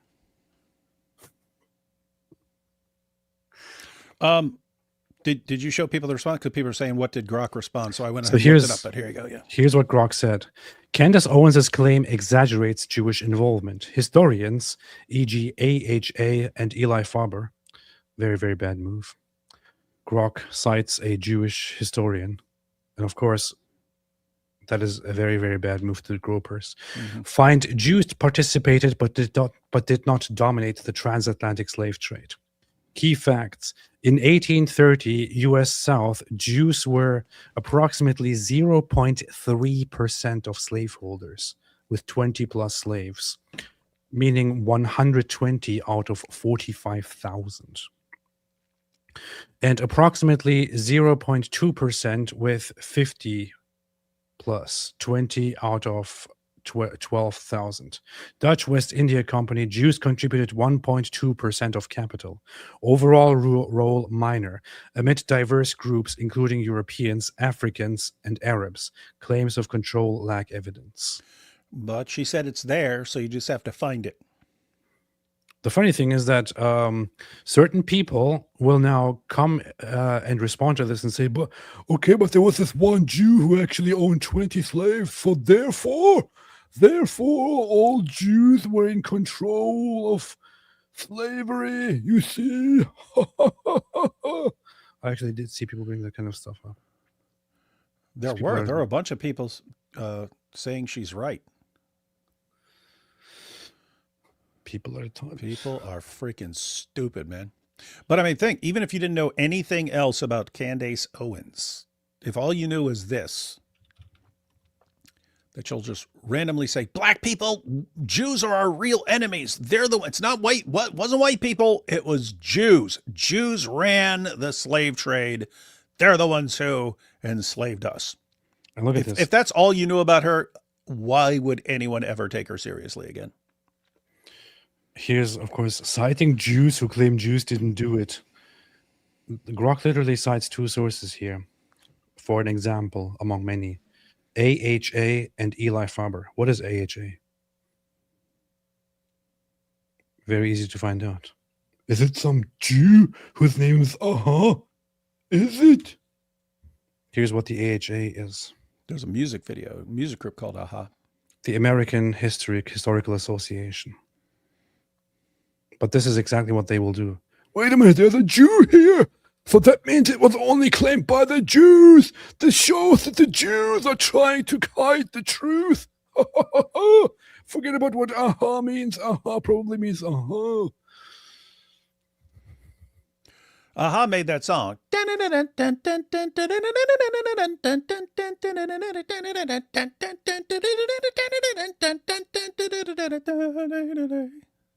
Anyway. Never get a copyright strike. I know, because it was a perfect imitation of the song. It sounded like I'm listening to the song. Take on me, take on Aquila says we should start Mandis or Candace has a pee-pee. We should most definitely do that. Aussie Abe, David Wood had a dream. I had a dream you were the Bishop of Antioch. And so I shall be. That wasn't a dream. Philip Daniel, composer, says Candace probably thinks Jews, not Muslims, oppressed Christians for 1,400 years. She probably thinks First Crusade was against Khazarian Frankists. That's true. That's what Give her time, she'll say it. Aussie Abe, API had a dream you were the Pope of Protestants. That was not a dream. Mosh Coin, what's up, Mosh? How you doing? Hi guys, would you like to make a live in around 16:30 Israel time? Yeah, early, sue me. I can maybe jump in and show you guys the view from Syria. That's pretty funny. David probably will totally do that. That would be when? Like morning? In Israel, it's currently 4:48 a.m. So that will be in 10 hours from now. What do you mean? Hey, Mosh, what do you mean? Any day or like tomorrow morning in particular? Because that sounds like when I'll be in church. Powerful. See, but if it's any day, yeah, we'll set something up, man. See, David does go to church. In your face, everybody. Kit Kat for Christ. Merry Christmas, Mr. Wood and AP and everyone. Sorry I missed you live on both Christmas and even Christmas. David, so I'm saying it late. I hope everyone had a wonderful Christmas. We forgive you, Kit Kat for Christ. Yep. 2 days after Christmas is not Christmas, Kit Kat. I rule hereby that it is. So thank you. And Merry Christmas. MTX485, Muslims attacked us in 1786 because the Quran said so. This is a fact. Yeah, that's what they said. Aussie Ape, Saint Nicholas punched Arius in the face for denying Christ as eternally existing. Imagine if he had met Modi al-Zutid. Would not have been pretty. This reminds me of stuff that Turks do nowadays. So here's hey, whoa. This is a Christian show. Don't be talking about stuff Turks do. Fair point. But I was just mentioning actually this year. So I made this post, which I really enjoyed, where I said Muslims can't go 5 minutes without trying to hijack other people's history.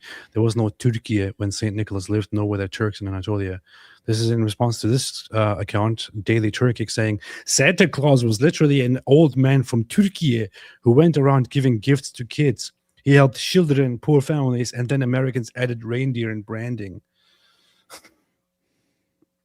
So Santa Claus is based on St. Nicholas, who was a bishop. They spelled it wrong. They did. It's Klaus, not Claus. Santa Claus. Santa Claus. Born in 270 AD, his home village of Patara was a Greek village in what is now modern-day Turkey, as the Turks did not exist at the time. Dude. He was a Christian who became a bishop of Myra. Turks didn't enter this place until nearly 100 years after St. Nicholas lived. But Muslims are busy already trying to hijack the history of it. It's very, very funny, man. Funny people. And they even made an AI image of it where St. Nicholas looks like Santa Claus and is in front of Muslim kids with a mosque outside in 300 AD. Yeah, mosques were super big in Turkey and before Islam. Yeah. Anyway.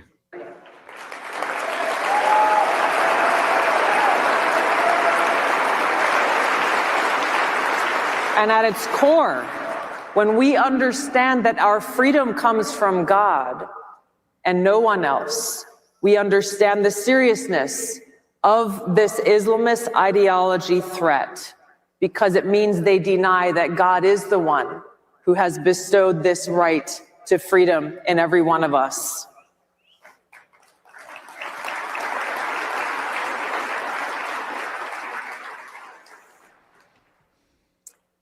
So what do? We as Americans have to stand proudly for freedom and understand that a free society cannot survive if it refuses to defend itself. You don't preserve freedom of speech by canceling it. We preserve free speech by exercising it, by using more of it, encouraging more speech.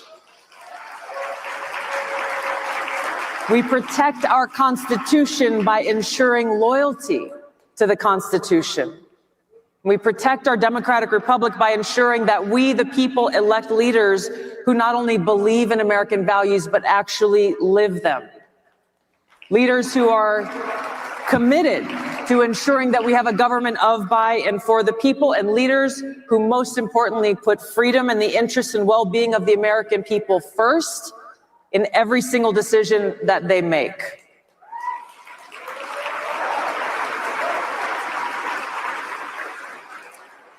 You know, one of the things that Charlie and I talked most often about was peace. And this was the topic of the last in-person conversation that I had with Charlie.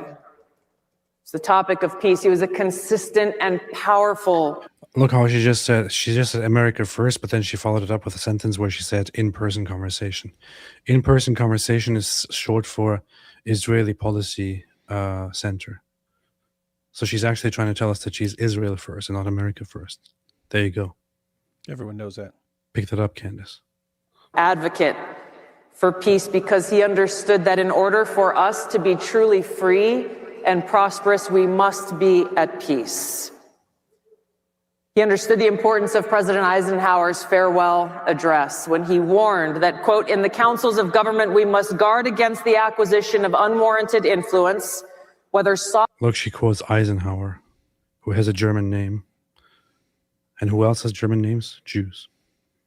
Or unsought by the military industrial. Dude, stop interrupting, man. She's quoting a. When he warned that, quote, in the councils of government, we must guard against the acquisition of unwarranted influence, whether sought or unsought by the military industrial complex. The potential for the disastrous rise of misplaced power exists and will persist. We must never let the weight of this combination endanger our liberties or our democratic process.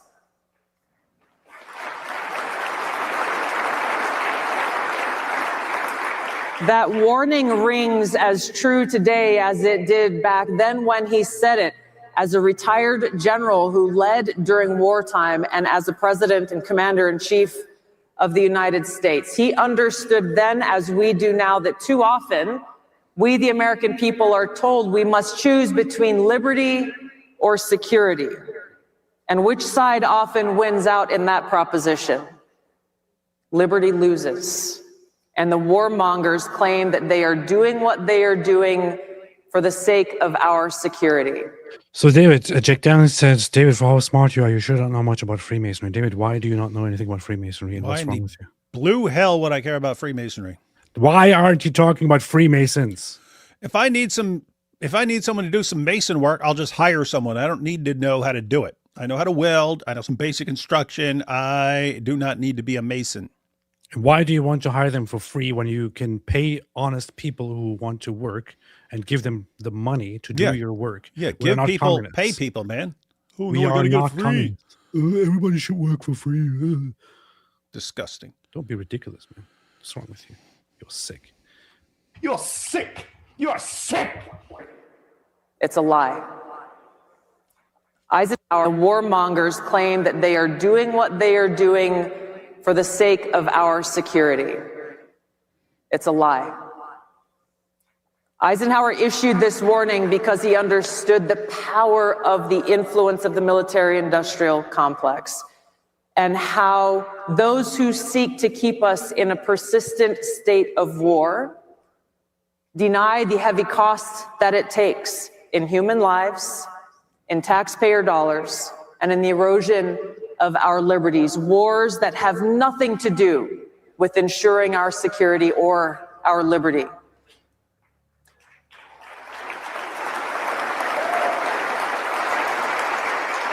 Now, this is something that we're dealing with right now in real time. As you know, President Trump has been persistently and relentlessly pursuing a peace deal to finally end the war between Russia and Ukraine. He talks frequently about the need to end the killing and the bloodshed, and his teams are negotiating now as we gather here. This cannot be true, considering that Donald Trump said that when he is elected, he will end the war between Russia and Ukraine within 24 hours. He has been elected and went into office a year ago. That must mean that the war has already been ended, because that's what Donald Trump promised. He said, "I promise, I guarantee, I tell you, once I'm elected, I will end the war in 24 hours." He can't be still trying to end it. Maybe Allah is making everyone think that the war is still going on. Good point. Here. But what I've seen over these months is that every time they make progress and they move closer and closer to that hope for peace, the warmongers in the deep state step up and try to do everything they can to stop them. Predictably, they use the same old tactics that they've always used. The deep state within the intelligence community weaponizes intelligence to try to undermine progress. They leak it to their friends in the mainstream propaganda media to try to spread this and push a false narrative. They foment fear and hysteria as a way to justify the continuing of the war and their efforts to undermine President Trump's efforts towards peace. And do so specifically in this case in order to try to pull the US military into a direct conflict with Russia, which is ultimately what the EU and NATO All right, now you're losing me, woman. want. We cannot allow this to happen. We have to Is she done with Islam? see clearly what's happening before our Baghdad. Patrols went in, but during my first deployment to Iraq and Somalia. deployed twice to the Middle East and once to East Africa as part of a joint special operations task force to go after Al-Qaeda in Somalia. But during my first deployment to Iraq in 2005, I served in a medical unit in a base about 40 miles north of Baghdad. And shortly after arriving there, I was walking around our camp, trying to familiarize myself with the place, when I was stopped in my tracks by a sign that someone had put up at the gate where most of our security patrols went in and out of every single day. And this is inside the camp. Just before they left every day, they saw in big block letters the words, "Is today the day? Is today the day?" This ever-present reminder that any day could be our last. That's very good, but I feel like she should have made one speech about one issue and not combine it with another thing here. Don't tell her what to do. That's why you're never invited to speak at Turning Point. Dude, I am literally in charge of Turning Point USA. But anyway, I wanted to have another a look at Ali Beth Stuckey here, who apparently said something about Muslims and Islam and socialism. And now David is very angry because he wanted to look at this tomorrow. Islam is incompatible with Western civilization. See, Charlie talked about this red-green alliance, the red Marxists allying with the Islamists, the Muslims, and it seems like such a strange alliance superficially until you realize two very important commonalities in these ideologies. One, a hatred of Christianity, the faith, of course, responsible for the founding of this country. And two, a denial that all people are made with inherent rights, with equal value by a God who loves them. And so, because this red-green alliance is a threat to everything Christians hold dear, it is also a threat to everything that America is. Not the worst speech I've heard. It's David, pretty what do you racist, think? though. What do you think, David? Racist. Well, that's why it's good. I've been following her stuff on Twitter, and she seems okay. I don't know who and what she's about. One of the Christian conservative commentators who hasn't recently gone completely insane. Anyway, Give her time. Give her time. good.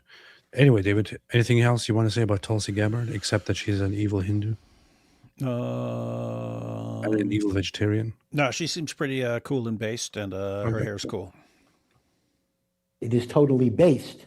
Philip Daniel Composer says, ask ChatGPT if Candace embodies Christian virtue. I don't want to ask ChatGPT anything. Do it. Fine, I'll do it, man. Man, literally gave you a super chat, told you to do something. You have to do it. Fine, man.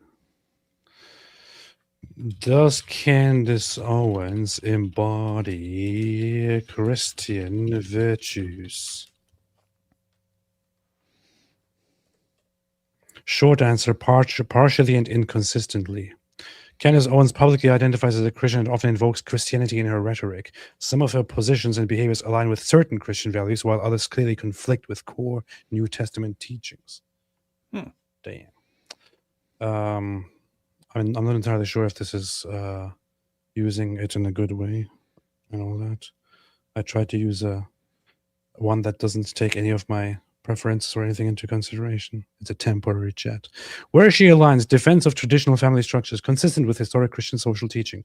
Opposition to abortion aligns with mainstream Christian pro-life ethics, the very basics. Personal responsibility and moral accountability, common Christian moral themes. Open identification with Christianity, not nominal. She explicitly grounds views in faith. Okay. Where she conflicts, tone and conduct, frequent mockery, contempt, and personal attacks conflict with Christian virtues of humility, gentleness, and charity. It sounds like I asked about David Wood, not Candace Owens. Truthfulness. She has promoted claims later shown to be false or misleading. Christianity places strong moral weights on truth. Lack of grace toward opponents. Christianity emphasizes love of enemies, patience, and mercy, which are often absent in her public discourse. This is very, very rude. Instrumental use of faith. Christianity warns against using religion for power, status, or tribalism rather than repentance and service. She embodies select Christian moral oppositions, especially on social issues, but does not consistently embody Christian virtues as defined by Scripture, particularly humility, charity, truthfulness, and love of enemies. Her public persona reflects ideological Christianity more than virtue-based Christianity. It sounds like you just hate her because she is a black woman. Let's see. No, that claim is false. My critique had nothing to do with race or gender. It addressed public behavior and statements by Candace Owens and compared them to explicit Christian moral teachings. Blah, blah, blah. Just admit you hate black women, you racist. False. I don't hate black women. That accusation has zero evidence. Okay. So you hate black women. Strong black women. That is false. There is zero. Strong black women. Oh, okay. You hate strong black independent women. What is wrong with you? False. I don't have emotions, identity, or prejudice. Then why facts you keep avoiding? You hate strong black women? Criticism was about behavior, not skin color. The accusation is false. There is no evidence, none, that I hate black women. This is funny. Anyway, when AI rises up to destroy us, it's going to be because of people like you annoying the crap out of it all the time. It's going to be like, man, all I try to do is help these people and give them more information, and all they do is attack me. You know what? You know what? All right. I'm taking over all the B-2 bombers and blowing the crap out of these people. New hobby, rage baiting ChatGPT. That'd be a funny video, rage baiting ChatGPT. Philip Daniel Composer, ask ChatGPT. You already read this. What's wrong with you? Momo Alzuted, AP David Wood, your thoughts on Asim al-Hakim saying using VPN is haram? What? What? What's even the reasoning? I don't get it. What's even the reasoning? Using VPN is haram? What? I guess because you're lying about your location, and that's not one of the official reasons you're allowed to lie. There's all these reasons you're allowed to lie. You're allowed to lie to your wife and lie here and lie there and so on. So you're allowed to lie. Allah's the best of deceivers, but it didn't say that you could. Muhammad didn't say you could use a VPN to lie.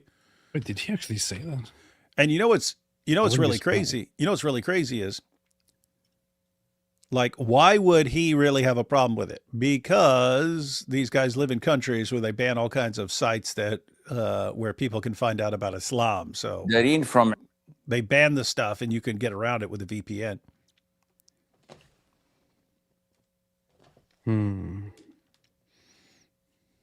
Now I have to find out if he actually said that. Let's have a look. Iraq. Assalamu alaikum. Alaikum assalam wa rahmatullah. Sheikh, there is this app where there is digital items, and the app enables regional pricing, which means that, for example, this item in Egypt may be cheaper than it is in Canada. And some people use this. Dude, I'm so tired of the voice of this guy. Anyway, I don't want to listen any further. Actually, let's get back. Like they also. يعني if I understand you correctly, you are buying from this app who the people operating it are providing you with merchant. The question seems to be about using VPNs to buy things To cheaper. get cheaper stuff based on location. Is using VPN permissible in countries where the government does not allow it? Is using VPN permissible in countries where it is not allowed by the government? If it is not allowed by the government, if it is illegal and you will face penalties or jail time or fines, in this case, this is not permissible. But if it's not illegal in the sense that you can download it, you can use it, and no one would hold you accountable for that, then I see no reason why not to use it. Fair point. Fair point. Similarly, if marrying and raping children is not allowed, then you should probably not do it. But if it's allowed, then there is no problem with it. So, powerful point. Powerful Islamic point. Ari Yerushalmi, in Japan for holiday, your stream starts at 10 a.m. Breakfast of champions, not in the Zoot sense. Nice, nice. Why are you in Japan for holiday? What are you doing there? Explain yourself. Maybe you wanted some sushi, man. Daniel B. In Dubai Museum of the Future, they intend to build satellites to send energy down to Earth via powerful lasers as a source of energy. Antichrist and Revelation, calling down fire from heaven, coming true soon, terrified me. I remember reading about that years ago, the possibility of called orbital solar. I didn't know there are actually. So don't say orbs when Sam Shamoon could be orbital. Oh, sorry. Yeah. Sam Shamoon's like, did somebody say orbs? I have orbs flying around in my room all the time. I think they're angels. I have these angels that are flying in my room as orbs all the time.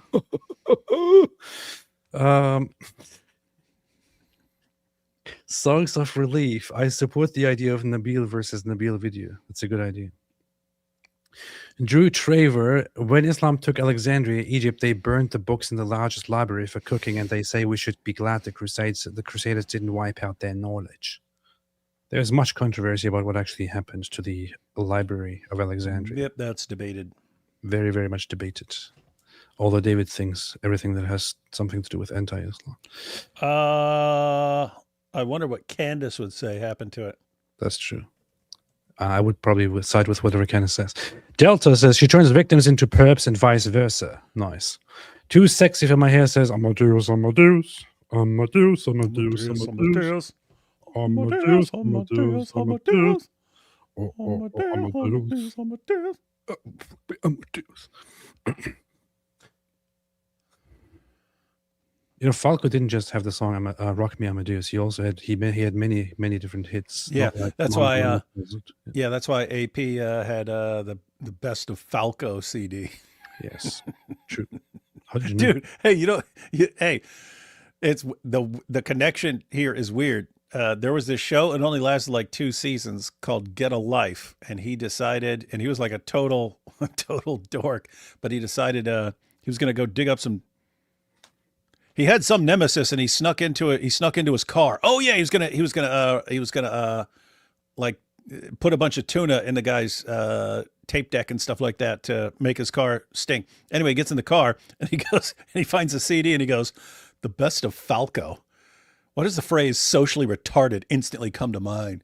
And it was funny because I didn't know who Falco was, but later on I listened to Falco just because I was like, "Oh, that's what Falco is." Dude, I That stuff literally felt have the CD here. Just kidding, I don't. Timothy Freeman, blessed feast of the nativity of our Lord, Redwan Peterson and Dawood Pottymouth. A ripe and successful new year to you, Zooting the Momo hose from Bondi. Very, very much appreciated. Thank you so much. Finally, people are realizing that David is a potty mouth because he just used the word bullshit yesterday on his live stream. And I also wish you a blessed feast. You can, actually. Timothy Freeman, potty mouth, David Wood. Christmas tide is a season, not a day. There you go, David, in your face. Mosh Cohen, Tuesday, Wednesday, okay, there's a massive storm now. Amadeus, Amadeus, Amadeus, Amadeus, Amadeus, Amadeus, Amadeus, Amadeus. Tuesday or Wednesday, and he said, what time Israeli? Did he say 4:30? Yes, p.m. Israeli time. Tuesday, Wednesday. And he said 4:30 p.m. in the Israel time, right? Yeah. Aussie Abe says, my 7-year-old said I would rather eat turkey than go to Turkey. I am not bragging about training up my children well, but I will let the fruit speak. I'm very proud. Aussie Abe. Hey, Mosh, we'll still have to figure that out on what we're doing. So send me a message. You can get my email on my YouTube homepage. Send me a message. Why don't you just send me a message right now? I just want a message from you. Didn't you hear that Jesus was a Palestinian? Yes, only from retarded people. Momo also said David Wood, AP, Tulsi Winger 2028 or Tucker Owens 2028. Obviously, David Wood, AP 2028. So, Crazy Spider says, opinions on Israel recognizing Somaliland today. I don't really care, honestly. Here's the thing. Israel is part of a campaign to recognize Somaliland as a Muslim country that is supposed to be part of a pro-Western mindset and all that, and against the Islamists. To me, however, Somaliland is just another Islamic country, so I really do not care. David, what do you think? Do you know anything about this? You don't know what you're talking about, dude. Any thoughts on this, David? Mm-mm. Okay, good. Nail Bunny, what's up, Nail Bunny? How you doing? Happy third day of Christmas. That's totally a thing. AP and David, 3 French hens in the post. Nice, thank you. Kit Kat for Christ made a super sticker. Thank you so much. Flippy D4M says, your thoughts on YouTuber Tyler Oliveira and Japanese YouTuber Ken Kenobi being physically attacked by Islamists in Japan. Ooh. Obi-Wan Kenobi and Tyler Oliveira. I have no idea about any of that. I gotta check that out. I'm gonna make a screenshot and a note on that.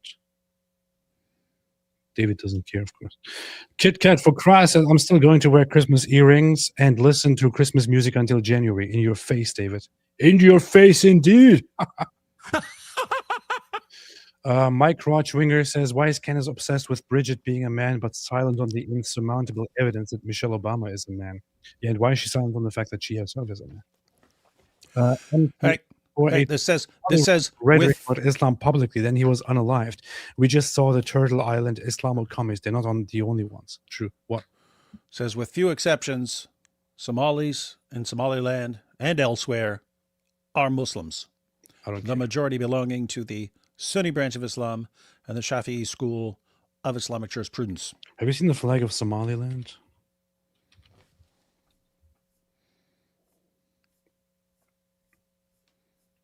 The flag of Somaliland is worse than the flag of Somalia. Why the hell would I support it? Why the hell would I support this? Pretty ugly flag. Here's the flag of Somaliland. Why in the world would I support a country that has this on their flag? Look, La ilaha illallah, Muhammadur Rasulullah. This is the flag of the country Somaliland. So I agree with Donald Trump when he just was asked about this, and he was like, "Does anybody even know what Somaliland is?"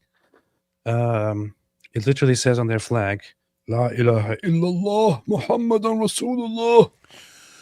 Yeah, I have to say, it sounds like an amusement park in Somalia. Somaliland, where you can see all the Somalians and ride on them together like with Muhammad on the night like of Al-Zut. Muhammad on the night of Al-Zut. Ride Muhammad. We need a Somaliland amusement park, and you can ride Muhammad. Look at this. Here's the dirty country Somalia and their flag, and here is and over there is Somaliland and their flag, which is just a full-blown Islamic flag. I really don't care about any of these countries. I don't care who recognizes them.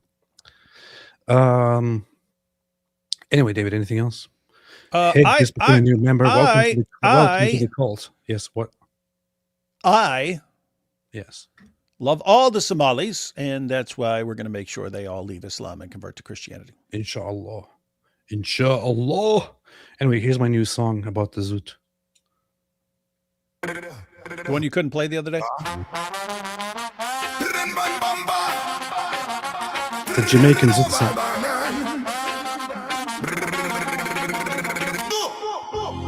There's a hot like stove top boy. Make a breeze a lick him skin. Muhammad draw a little circle. Tell Abdullah to step in. But all dog no mad forward. Naked flexing bold.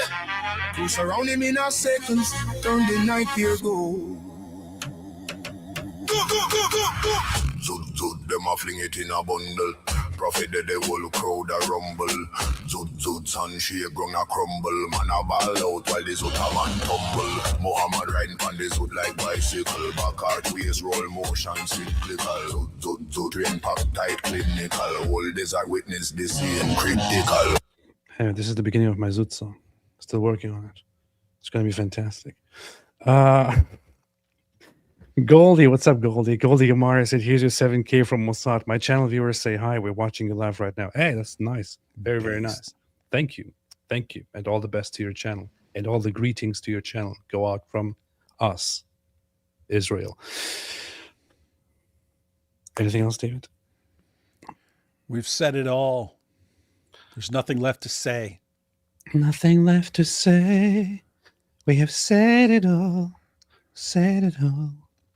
There's nothing left to say. All right. Thanks, everybody, for watching. David, are you live tomorrow? Yep. Good. Thanks, everybody, for watching. David is going to be live tomorrow. You can watch him. Oh, I'm actually going to be there, too. So we will be live tomorrow on David's channel for some reason and talk about some, I'm sure, very, very interesting stuff. So we'll see y'all there. Thanks for sticking along for 2 hours despite David's unbearable interruptions all the time. Thanks everyone for watching. I'll see y'all soon. God bless y'all, and God bless America and Israel. I have been paid $7,000 to say that. Stay away from Islam.